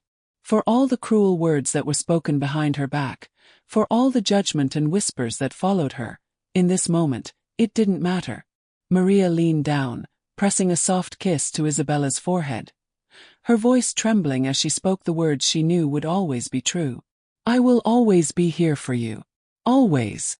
The child smiled, reaching up to hold her hand, her small fingers wrapping around Maria's with a sense of trust that spoke louder than any word ever could. The world outside, with its harsh whispers, faded into the background as Maria held the child close, her heart steady, her resolve stronger than ever. And in that quiet moment, as the sun set and the stars began to twinkle in the night sky, Maria knew one thing for certain. The voices of judgment would never silence her love, and the bond they had formed would only grow stronger with each passing day. The late afternoon sun bathed the rice fields in a soft golden hue, casting long shadows across the lush green landscape. The air was warm, heavy with the scent of earth and the distant sound of cicadas singing their evening song. The rice stalks swayed gently in the breeze, their golden tips catching the light as if they were waving goodbye to the day. It was the kind of peaceful moment that felt eternal, as if time itself had stopped just for them. Maria walked slowly, her hand gently resting on Isabella's small, delicate shoulder as they made their way through the rice field. The earth beneath their feet was soft, yielding to their weight as they moved together through the rows of rice, the stalks bending slightly under the gentle pressure of their steps. The rhythm of their walk was soothing, slow, deliberate, yet peaceful. The simple act of walking side by side in the stillness of the fields felt sacred, a quiet moment of connection between mother and child. Isabella, her tiny feet barely touching the ground, skipped ahead, her laughter echoing across the field. She was full of life, her energy infectious, a carefree joy that radiated from her like the sun itself. She turned to Maria, her face glowing with happiness, her bright eyes sparkling with the kind of innocence only a child could possess. "Look, Mama. The rice is growing so tall. Just like me." Maria couldn't help but smile, her heart swelling with a love so deep, so pure, that it seemed to defy explanation. She watched Isabella run ahead, her small body darting between the rice stalks, her laughter ringing in the air like music. The sound was so familiar, so comforting, that Maria felt it deep in her chest. It was a sound she would never grow tired of hearing, a sound that reminded her of the joy and innocence that still existed in the world, even in the midst of all the struggles they faced. As Isabella continued to play, Maria slowed her pace, watching her closely. Her mind wandered back to the day they first met. How fragile and scared Isabella had been, how broken and abandoned she seemed. But now, watching her run through the fields with such abandon, Maria could hardly remember that version of the child. Isabella had become so much more than the scared, fragile little girl who had been left on the side of the road. She had become a part of Maria, not by blood, but by the simple, powerful bond they had created together. Maria closed her eyes for a moment, letting the warm breeze wash over her, the weight of the day's heat carried away by the cool wind. She thought about how far they had come, how far she had come. She had never planned to be a mother again, never imagined she would be the one to pick up the broken pieces of a child who had been abandoned.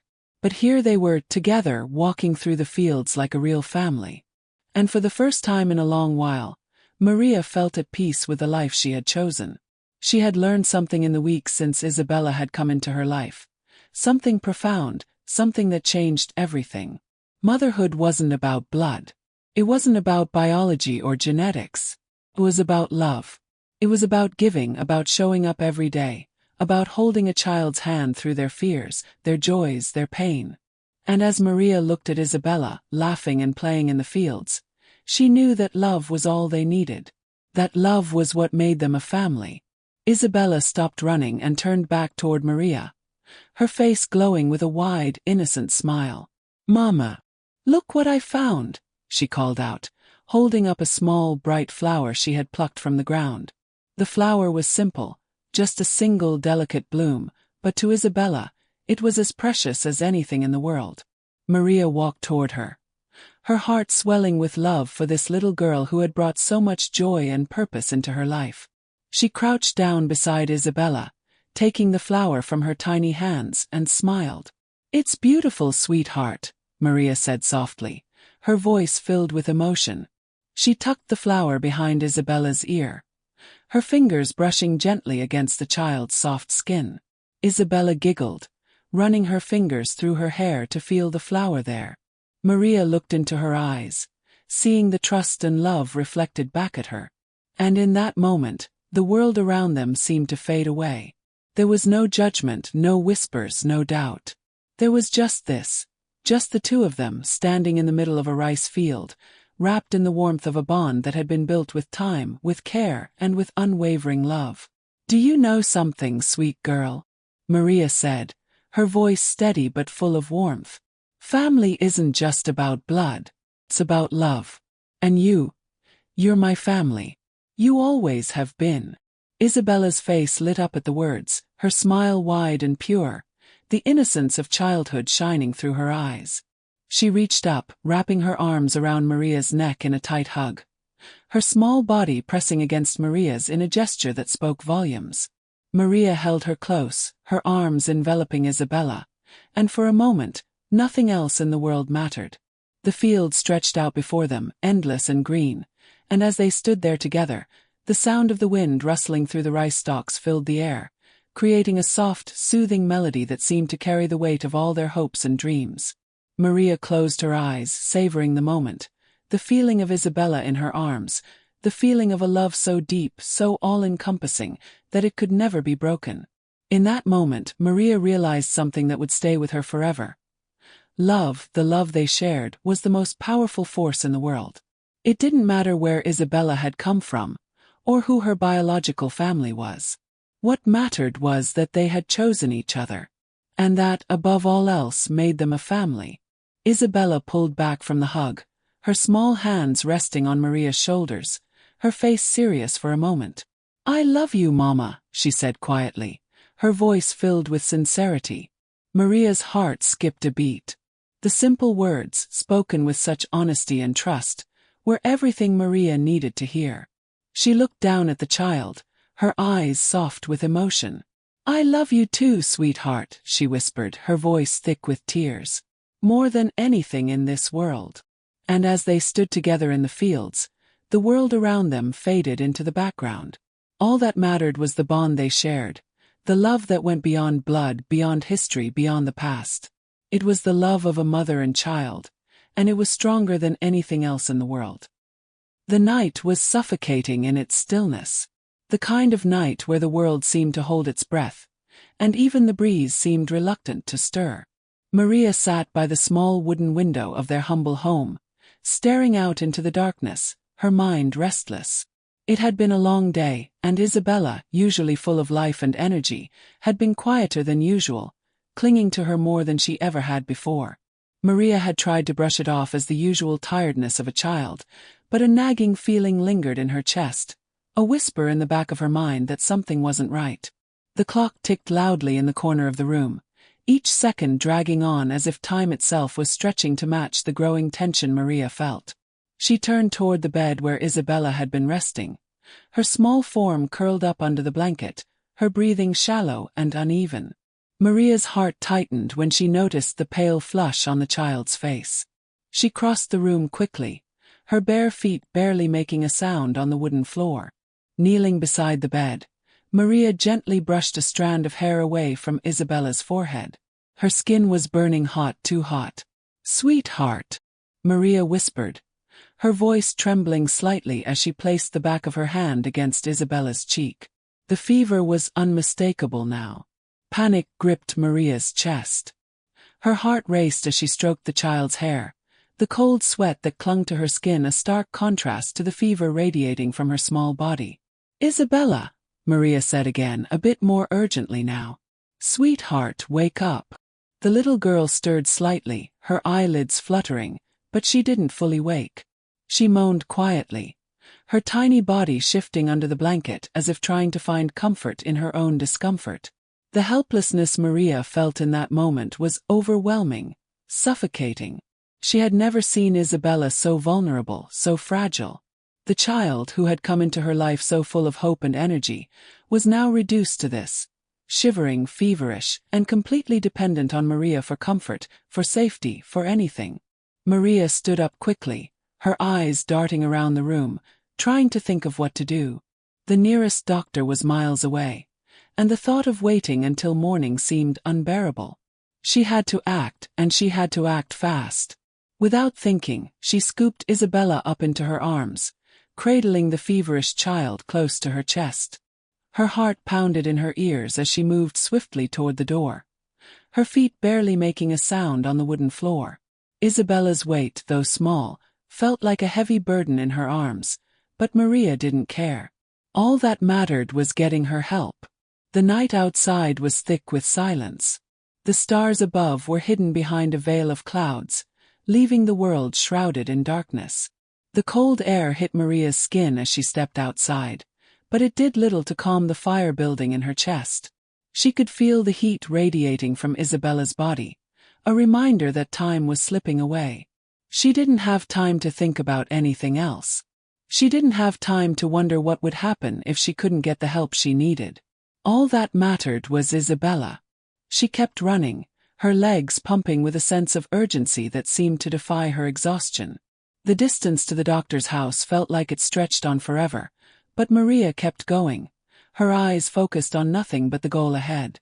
The night was eerily quiet, save for the sound of her breathing and the soft cries of Isabella, who had begun to stir in her arms, her tiny body shaking.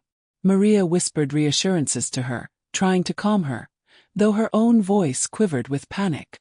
"Stay with me, sweetheart. We're almost there," Maria said, her voice barely audible, as if speaking too loudly might make the fear inside her real. As she ran, her mind raced. Why was this happening? Why now? The questions spun in her head, each one more terrifying than the last.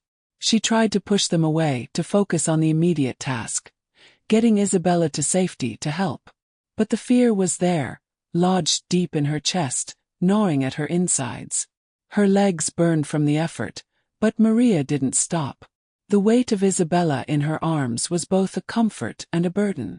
She could feel the child's tiny heart beating in rhythm with her own, but it was a fragile beat, one that could easily be lost in the vastness of the night.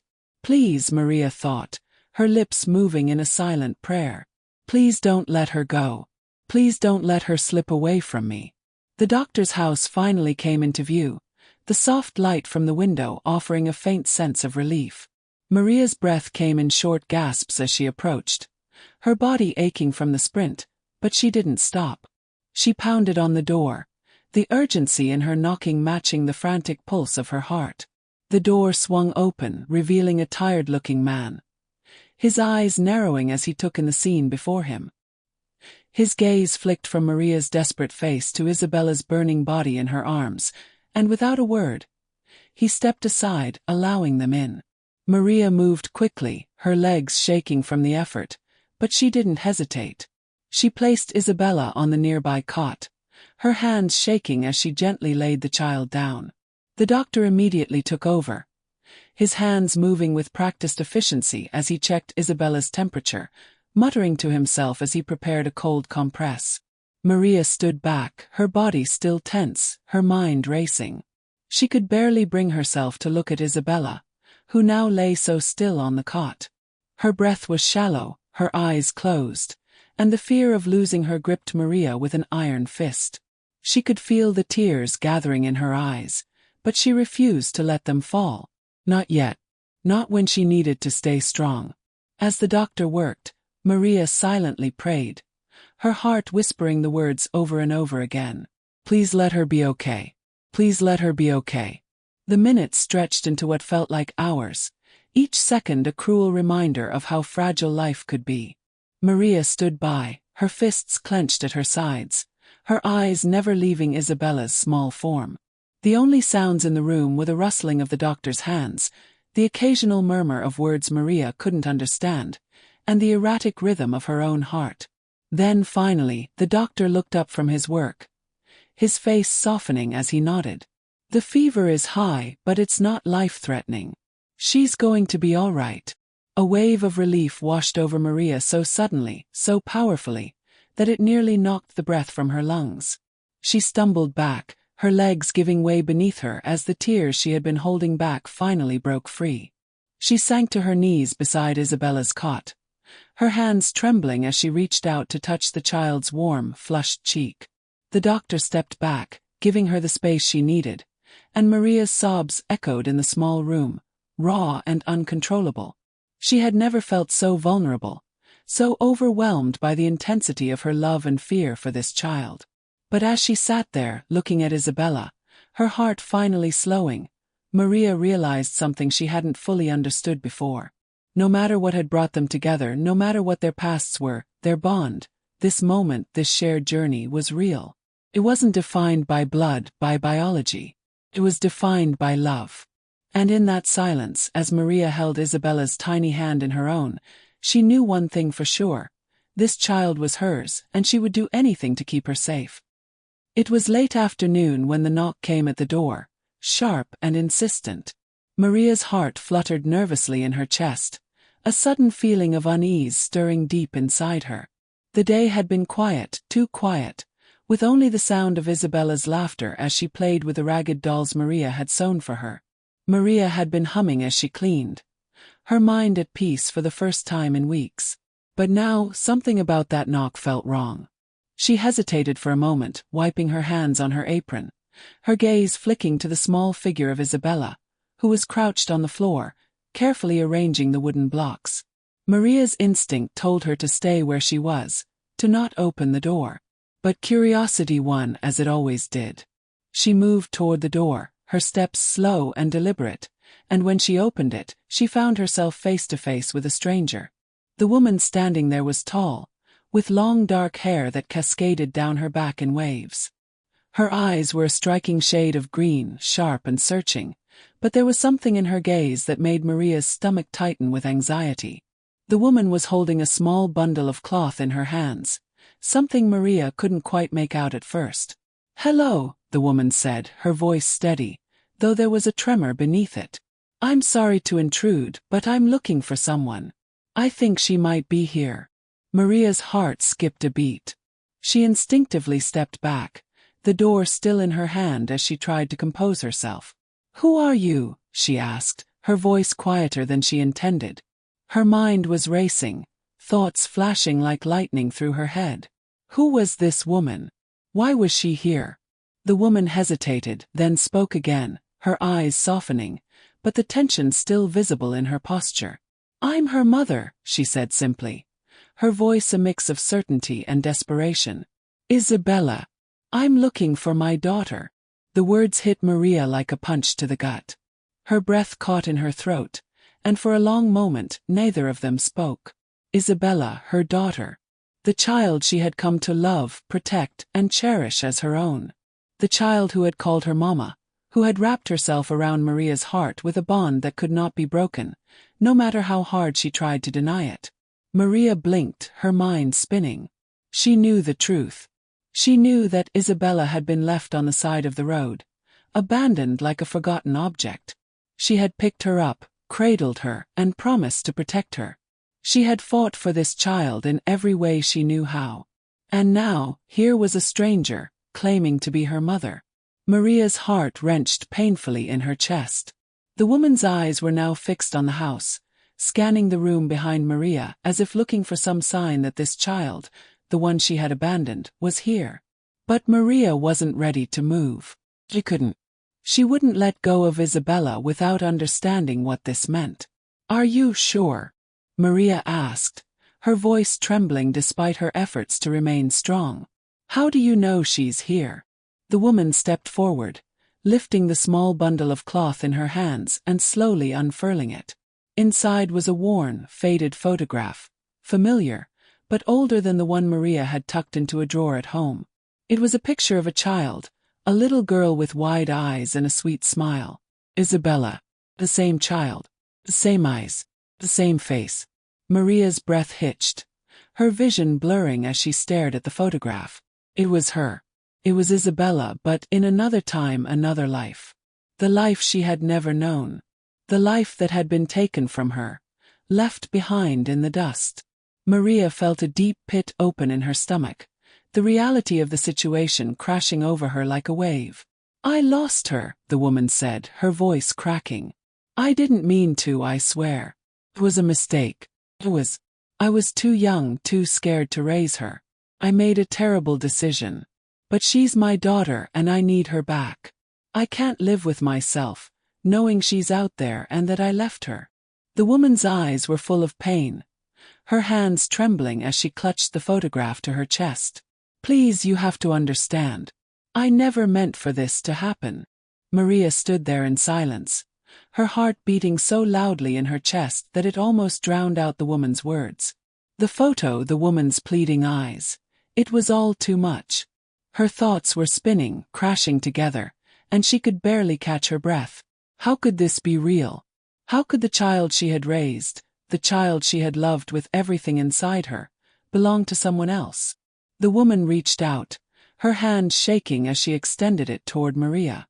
"Please," she whispered. "Please, just let me take her home." Maria could feel the weight of the decision pressing on her chest, crushing the air from her lungs. She looked down at the photo once more, at the small face of Isabella smiling back at her from the past. She could see the familiar spark in her eyes, the same spark that had been there when Isabella first called her mama, the same spark that had filled the room with warmth and light. Maria looked back at the woman, her face a mask of uncertainty, her heart torn between two worlds. She thought of the night she had found Isabella, the cold, dark night that had pulled them both from the depths of loneliness. She thought of every moment she had spent with the child, the laughter, the tears, the quiet bedtime stories, the early mornings spent walking hand in hand through the fields. She thought of how Isabella had trusted her, how she had clung to her as though Maria was all she had. And Maria had promised, to be the one to guide her, to protect her, to love her as her own. I can't just give her up," Maria said, her voice trembling with the weight of her words. "She's my daughter too." The woman's eyes widened, a flash of hurt crossing her face, but she said nothing. Maria took a step back, her mind a whirlwind of emotions. She looked at Isabella, who was now standing behind her, watching the scene unfold with wide eyes. She had never seen her so still, so quiet, as though she sensed the weight of what was happening. Isabella stepped forward, her small feet shuffling against the floor. She looked up at Maria, her gaze steady, her expression unreadable. Then, slowly, she reached for Maria's hand, her tiny fingers closing around it with a simple, unspoken trust. Maria felt a lump form in her throat, the words catching on her tongue. This child, this little girl, had chosen her. She had called her Mama. She had placed all her trust in Maria, and that was something that could not be undone. The woman's pleading eyes met Maria's, and for a long moment, neither of them spoke. The silence in the room stretched out, thick with the weight of the decision hanging in the air. Finally, Maria let out a long, shaky breath. She gently squeezed Isabella's hand, feeling the warmth and trust that had been shared between them for so long. She looked at the woman one last time, her heart heavy, her mind exhausted. "I can't," Maria said softly. "She's mine now." And as the door closed behind her, the woman's face still etched with a mixture of grief and disbelief, Maria held Isabella close, whispering to her, "You are my daughter, and I will always be here." The world outside, full of uncertainty and pain, faded away as they stood together in the quiet of their home, their love, stronger than blood, the only thing that mattered. The room was packed with people, faces blurred by the weight of the moment, eyes watching her, waiting. The murmur of conversation faded into silence as the door creaked open, and Maria stepped inside. Her hands trembled at her sides, and her breath was shallow, every step she took feeling like a 1,000-pound weight on her shoulders. The air was thick with anticipation, each person in the room holding their breath, their expectations hanging in the air. The table was set up in the center, a formality that Maria could barely comprehend. The authorities were seated at one end, their stern faces peering at her over the papers scattered in front of them. Behind them stood a few of the villagers, their eyes filled with curiosity, some with concern, others with judgment. She didn't care. Not anymore. At the other end of the table, seated as if they belonged there, were her family members, the few who still spoke to her, the few who still believed she could make the right decision. Her mother, old and frail, sat beside her uncle, both of them watching Maria with a mix of expectation and disbelief. She could feel the weight of their eyes on her, the quiet pressure of their love, their desire for her to choose what was best, not just for Isabella, but for herself.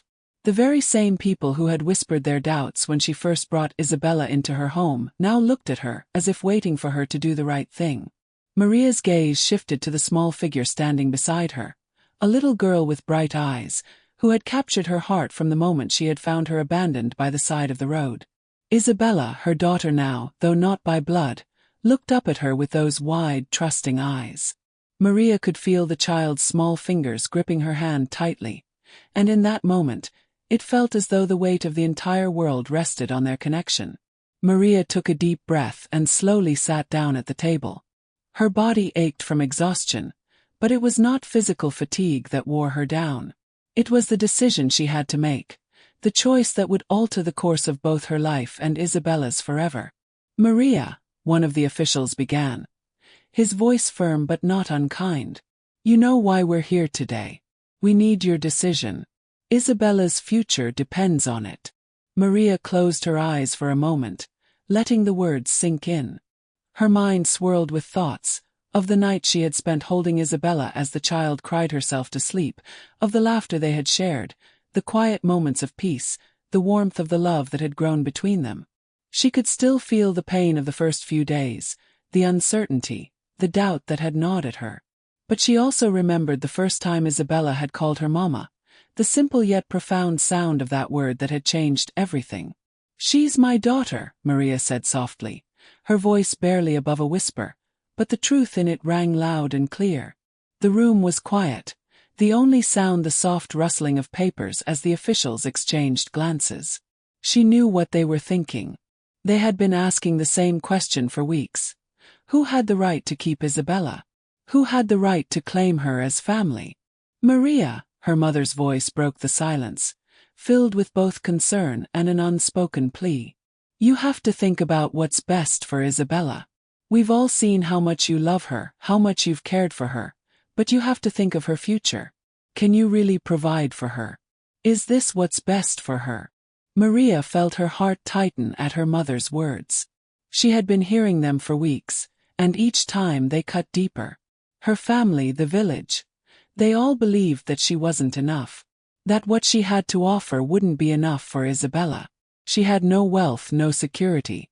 She lived day by day, scraping by with what little she had. What kind of future could she offer a child like Isabella? The answer to that question was both simple and terrifying. I can offer her love. But was love enough? I know, Maria whispered, her voice cracking slightly. She glanced at Isabella, who was still holding her hand, her innocent face so full of trust. I know I'm not rich. I know I don't have everything she deserves. But I will give her all I have. I will love her with everything I have. I will protect her. I won't let her go. There was a pause. The weight of her words hung in the air, heavy and unwavering. The officials seemed to be considering her words, but the doubt in their eyes remained. Her mother too seemed torn. Maria could see the conflict in her eyes, the fear for her daughter and the child Maria had chosen to raise. You need to understand, Maria, her mother said, her voice softer now.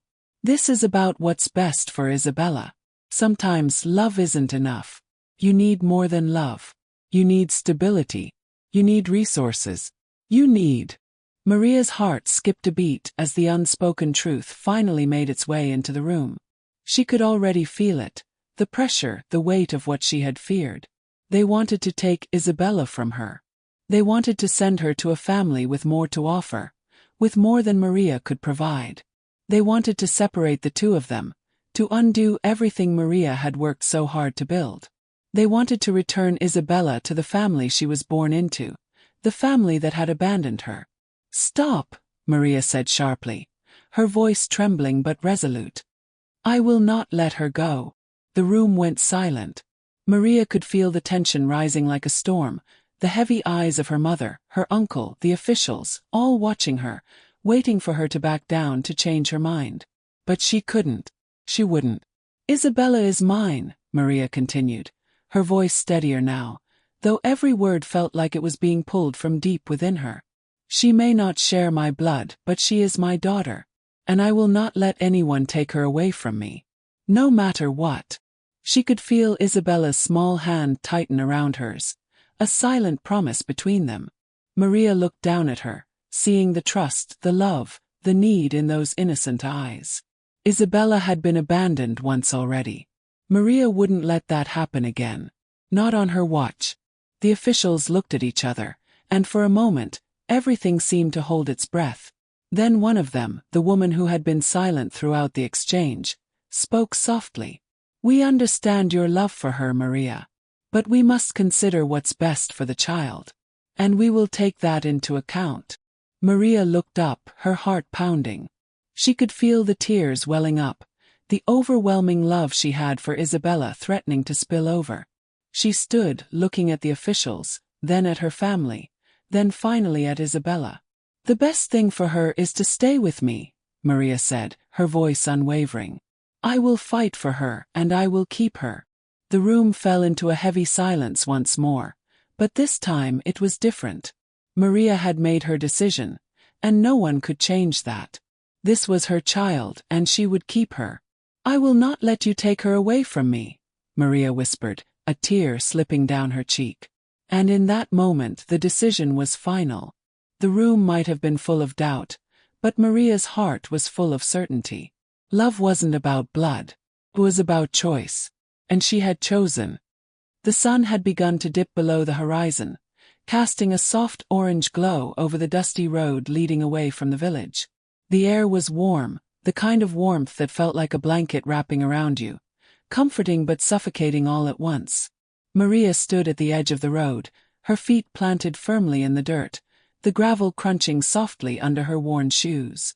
The evening was quiet, too quiet, as if the entire world had paused to witness the moment that was unfolding. She didn't know how long she had been standing there, just staring at the figure in front of her. Isabella, her little girl, stood just a few feet away, a small suitcase by her side. Her bright eyes were wide with uncertainty, her hands clutching the strap of the suitcase tightly as she looked back at Maria. The child had already been through so much, and now, at this moment, they were about to face their hardest challenge yet, saying goodbye. Maria could feel her heart in her throat, The words she had been trying to find for days stuck in her chest, unable to escape. She had known this moment would come, but she wasn't ready for it. She never would be. No amount of time, no amount of love, could have prepared her for the moment when she had to let go. Isabella's eyes searched Maria's face, her expression a mix of confusion and sadness, as if she was trying to understand why they were standing here like this. The child had come so far, had grown so much, and now she was about to leave. It didn't make sense, not to Maria, not to anyone who had witnessed the bond they had formed. But there were things in life that couldn't be controlled, things that sometimes couldn't be helped. Maria swallowed hard, her throat tight with the unshed tears. She wanted to speak, wanted to say something, anything that would make this easier. But the words wouldn't come. How could she possibly explain to this child, to this precious soul, why she had to go? How could she make her understand that love wasn't always enough, that sometimes life demanded sacrifices even when it felt impossible to give? But Isabella's gaze never wavered. She took a small step forward, the suitcase dragging a little behind her as she stood still, her gaze fixed on Maria. It was as though she was waiting for permission, waiting for something Maria could give her to make it all better. Without thinking, Maria stepped forward, her hands trembling as she reached out to gently take Isabella's small hand in her own. The connection was immediate, as though the world had shrunk down to just the two of them in that moment, their hearts beating in perfect sync. Maria's chest tightened as she looked down at the child, her breath shaky. I love you," Maria whispered, her voice thick with emotion. She didn't need to say anything more. Isabella already knew. They had both known, long before this moment arrived. Isabella's lip trembled, and for a moment, Maria thought the child might break down, might crumble in her arms as Maria had. But Isabella held strong, looking up at Maria with the kind of wisdom that no child should ever have to bear. She squeezed Maria's hand, the small gesture a silent promise, a final bond between them that words could never fully express. "Promise me you'll be okay," Maria whispered, her voice breaking as she held Isabella's gaze. The child didn't answer immediately, and Maria wasn't sure she had even expected her to. Instead, Isabella simply nodded, her tiny hand squeezing Maria's one last time before she slowly released it, stepping back. The distance between them suddenly felt impossibly wide. Maria could feel the tears welling up, but she held them back. She couldn't cry, not now. Not in front of Isabella. This wasn't just goodbye. It was a test of love, of sacrifice, of strength. She had to show Isabella that she could let go, even when it felt like her heart was being torn in two. Isabella turned to face the road ahead, her shoulders slumping ever so slightly as she gathered the courage to move forward. Maria stood frozen, watching as the child slowly took a step back, then another, the gap between them widening with each movement. And then Isabella stopped. She turned her head just slightly, glancing over her shoulder, her eyes meeting Maria's one last time. In that moment, everything inside Maria seemed to stop. The world around them, the quiet hum of the evening, the rustle of the trees, the distant calls of birds, faded away, leaving only that one look. It was a look that spoke more than any words could. It was a look that said, "I'll be okay. You've given me everything I need. I love you too." Isabella's small hand rose to her face, brushing away a single tear before she turned back to face the road. She didn't look back again, but Maria knew without a doubt that the child would always carry the love they had shared in her heart, just as Maria would carry Isabella with her, no matter where she went. Maria raised her hand slowly, her fingers trembling, and waved. Just once, a simple motion, but one that held all the love she couldn't say aloud. Isabella didn't look back, but Maria saw her shoulders lift just a little higher, her steps a little surer. She was moving forward just as Maria had taught her. And though it was breaking Maria's heart, she knew it was the right thing. The best thing for Isabella. The child was leaving, but the love they shared would never fade. It would live on in every moment they had spent together, in every quiet word, in every gentle touch. And as Maria stood there, her heart aching with the weight of the farewell, she realized something that she had known all along. Love doesn't need words to survive. It lives in the spaces between the goodbyes, in the moments that pass in silence, in the hearts that will always remember. And with that thought, Maria let go. Because sometimes, the most powerful love is the kind that allows the one you love to walk away, knowing they will always be yours no matter where they go. Maria watched as Isabella disappeared into the distance, her small figure growing smaller and smaller, until she was nothing but a silhouette against the horizon. The tears Maria had been holding back finally fell, but this time they were not tears of sadness, they were tears of acceptance, of love that would never fade. The sun was high in the sky, casting a warm golden light across the patchwork of fields that stretched out before Maria. The scent of the earth, rich with the smell of ripe papayas, filled her lungs as she knelt to inspect the fruit. The plants, though small, had grown strong under her care, their thick green leaves swaying gently in the breeze. Everything was the same, and yet nothing felt the same. She reached down, her hands moving mechanically, plucking the ripe papayas one by one. Each movement was familiar. She had done this 1,000 times before, the rhythmic action of harvesting, the satisfying feeling of working with the earth, the quiet sense of accomplishment that came with every fruit she collected. But today it felt different. Her hands, though steady, felt heavier, as if the weight of the world was pressing down on them. Her mind wandered, as it often did now, back to the days when her life had been filled with the laughter and joy of Isabella, the child who had come into her life like a spark, igniting a love that she hadn't known she was capable of. The child who had shown her the power of motherhood, even when it had not been hers to begin with. She paused, her hand still holding the papaya, and looked out over the field. The same field she had worked for years, the same patch of land that had been both a burden and a source of pride. She had always dreamed of more, of a life beyond the dust and sweat of the fields. But now, with Isabella gone, it felt like the dream had slipped through her fingers, like the very earth she worked with had become colder, more distant.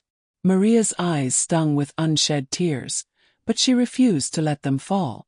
She didn't have time for tears. She didn't have time to mourn what had been lost. The work needed to be done. The papayas needed to be harvested. The crops needed to be cared for. And yet, despite her determination, the emptiness inside her grew, a silent ache that she couldn't ignore.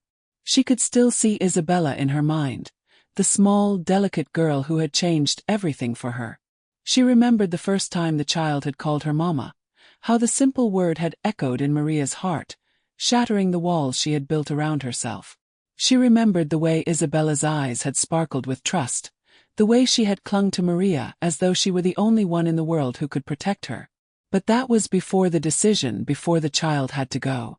Maria had promised herself that she would never regret her choice, that she would give Isabella the freedom to be who she was meant to be, even if it meant letting her go.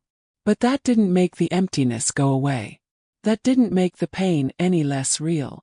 The sun was setting now, casting long shadows across the field, the light turning everything golden and soft. It was a quiet evening, the air cooling as the day slipped away, and Maria stood for a moment, just breathing in the stillness. The work was done for the day, the papayas gathered, and the field was peaceful again, as if nothing had ever disturbed it. But inside her something had changed. The world seemed both the same and completely different.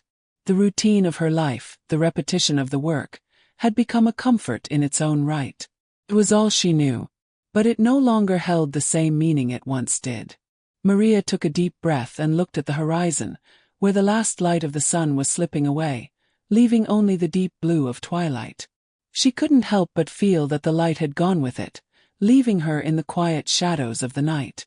The empty space beside her, the space where Isabella should have been, seemed too large now. The silence between them was deafening, and yet she could still hear the soft echoes of the child's laughter, the whispers of their shared moments, the warmth of their bond. But that was all in the past now. The world had moved on, and Maria had to move with it. She turned back toward the house, her steps slow but steady. She would finish the evening just like any other, just like she had done before. She would cook her meal, clean the dishes, and go to bed, the same way she always had. But this time there was something different in her. A part of her that had been awakened by Isabella's presence was now a quiet void, something she could never fully fill again. As she walked back to the small house, the lights flickering in the windows, Maria couldn't help but glance over her shoulder one last time at the field. The papayas were stacked neatly in the corner of the porch, waiting to be sold, but Maria didn't feel the same pride in them anymore. It wasn't the fruit she had once longed for. It wasn't the work that had once sustained her. It was something else now, something deeper, something unspoken.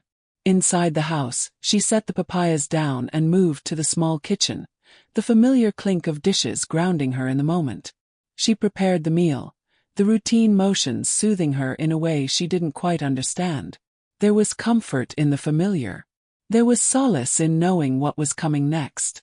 But as she sat down to eat alone, the empty seat across from her where Isabella used to sit seemed impossibly large. The silence was louder than any conversation, louder than any noise.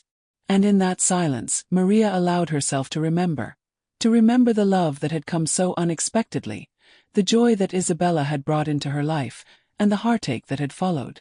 She didn't know what the future held, but she knew one thing for certain: Isabella had changed her life. And no matter how much time passed, no matter how many papayas she harvested or how many days she spent in the fields, the love they had shared would remain. It would stay with her, a quiet, unshakable presence in her heart forever. Maria looked out the window once more. The night fully settled around her now, and whispered into the stillness of the room. "I will always remember you, Isabella. Always." And though she was alone, Maria felt the warmth of the child's memory fill the space, as if Isabella had never truly left. The sun had begun its slow descent, casting the sky in shades of amber and pink as the evening crept quietly over the village. The golden light bathed everything it touched, the dusty path leading up to the house, the rows of papaya trees, and the quiet, worn walls of Maria's home. Everything was still, the world seemingly holding its breath as the day gave way to night. It was a moment of peace, but it wasn't the kind of peace Maria had been used to. This silence, this stillness, felt different. There was a weight to it, but not one that burdened her. It was a weight of contentment, of understanding, of something deeper she had only come to realize in the past few months. Maria sat on the porch of her small house, her legs tucked beneath her, hands folded in her lap. She stared out at the horizon, her eyes following the fading light, as the world seemed to exhale and relax with the setting sun. The warm breeze brushed against her skin, the faint scent of earth and grass mingling in the air. Everything around her felt still, yet full of life, just as it had been since Isabella had come into her world. Isabella. Maria's thoughts, as always, drifted to the child who had completely changed the course of her life. The child who had appeared in the darkest moment of Maria's existence, and had brought with her a kind of light that Maria had never known before. She remembered the first time she saw Isabella, abandoned by the side of the road, a small figure curled up in the dirt. That image, one of fragility, of helplessness, had torn through Maria's heart, and it was that moment that had set everything in motion. It was a decision that had not been easy, one that had taken all her strength and courage, but it had been the right one. Maria's hand rested gently on her chest as she reflected on the path that had brought them here. The challenges, the hardships, the overwhelming sense of responsibility, it had all been worth it. Isabella had blossomed as Maria had hoped, her spirit growing with each passing day. And Maria, in turn, had found a new version of herself, one she didn't even know she was capable of becoming. The faint sound of footsteps on the dirt path interrupted her thoughts. She didn't need to look up to know who it was. Isabella, now nearly 6 years old, walked toward her, her small feet kicking up dust as she approached. Maria smiled softly, her heart swelling with love. Isabella's face was full of that innocent wonder that Maria had come to treasure so deeply. She had always been so full of life, her curiosity insatiable, her laughter infectious. Isabella stopped a few feet away, her hands behind her back, her expression serious but with a hint of mischief. She always had a way of bringing a sense of calm, a sense of joy, into the most ordinary of moments. "Mama," Isabella said softly, her voice carrying a quiet excitement. Look what I found. Maria turned her head, her eyes softening as Isabella revealed the small flower she had hidden behind her back. A simple wildflower, delicate and slightly wilted, but to Isabella, it was the most precious thing in the world. Maria reached out and took the flower, her fingers brushing against Isabella's as she gently accepted the gift. "It's beautiful, sweetheart," Maria said, her voice full of warmth. She tucked the flower behind Isabella's ear, her fingers lingering for just a moment longer than necessary, as if savoring the closeness, the sweetness of the moment. Isabella beamed, her smile lighting up her face, and Maria couldn't help but smile back, her heart swelling with affection. She looked at the small child standing before her, her daughter now in every sense of the word, and realized that everything she had been through, every hardship, every tear had led her to this. This child, this beautiful, bright soul, had become her light. Isabella climbed up onto Maria's lap, curling into her arms, as if instinctively seeking the comfort that only Maria could give. The two of them sat together in the silence of the evening, the air growing cooler as the sun sank lower into the horizon. Maria's heart felt full, content in a way she hadn't known was possible before Isabella had come into her life. The love she had for this child ran deeper than anything she had ever imagined. In that moment, Maria realized something profound. The love they shared, the bond they had formed, wasn't just a one-way street. It wasn't just her love for Isabella. It was a love that would ripple outward, touching everyone Isabella came into contact with. It would spread like a light from one heart to another, from one life to another, creating a chain of warmth and compassion that would continue long after they were gone. She thought back to the early days when Isabella had first arrived, when she had been so uncertain, so unsure of herself. Maria had given her love, warmth, and a home, but it was Isabella's light, her natural, unwavering optimism, that had begun to shine through, lighting the way for both of them. Isabella would grow up, just as Maria had, facing her own challenges, her own obstacles. But Maria now understood that what truly mattered was not how much you had, not how perfect your life was, but the love you gave and the love you received. That was the true gift, the thing that would carry you through the hardest of times, the thing that would bring meaning to the ordinary moments. The warmth of the evening wrapped around them, and Maria allowed herself to close her eyes for a moment, feeling the weight of the day's work slip away. She breathed in the air, letting it fill her lungs, her heart, her soul. It was the kind of peace that settled in your bones, the kind of peace that came not from the absence of struggle, but from the presence of love. "Mama!" Isabella's voice broke the silence, soft and uncertain. Maria opened her eyes and looked down at her daughter, who was gazing up at her with those wide, trusting eyes. "Yes, sweetheart?" she asked, her voice full of warmth, full of love. Isabella hesitated for a moment, as if searching for the right words. "I love you," she said simply, her voice quiet but filled with sincerity. Maria's breath caught in her throat, the simplicity of the words, the depth of emotion behind them, overwhelming her. She held Isabella a little tighter, pulling her close, feeling the warmth of the child's small body against her own. The love Maria felt for her, this child who had become her world, her reason for everything, was something she would never be able to put into words. But Isabella didn't need words. She understood just as Maria did. "I love you too," Maria whispered, her voice thick with emotion. And as they sat there, wrapped in the quiet beauty of the evening, Maria realized that this was enough. It wasn't the material things, the possessions, the dreams of a different life. It was the love they shared, the bond they had built. Love, she thought, is the greatest light we can carry. Doesn't end with us. It moves forward, touching others, igniting hearts, spreading warmth where there once was none. And in that moment, as the last rays of the sun dipped below the horizon, Maria knew that Isabella would carry that light with her, just as she had. It would never fade.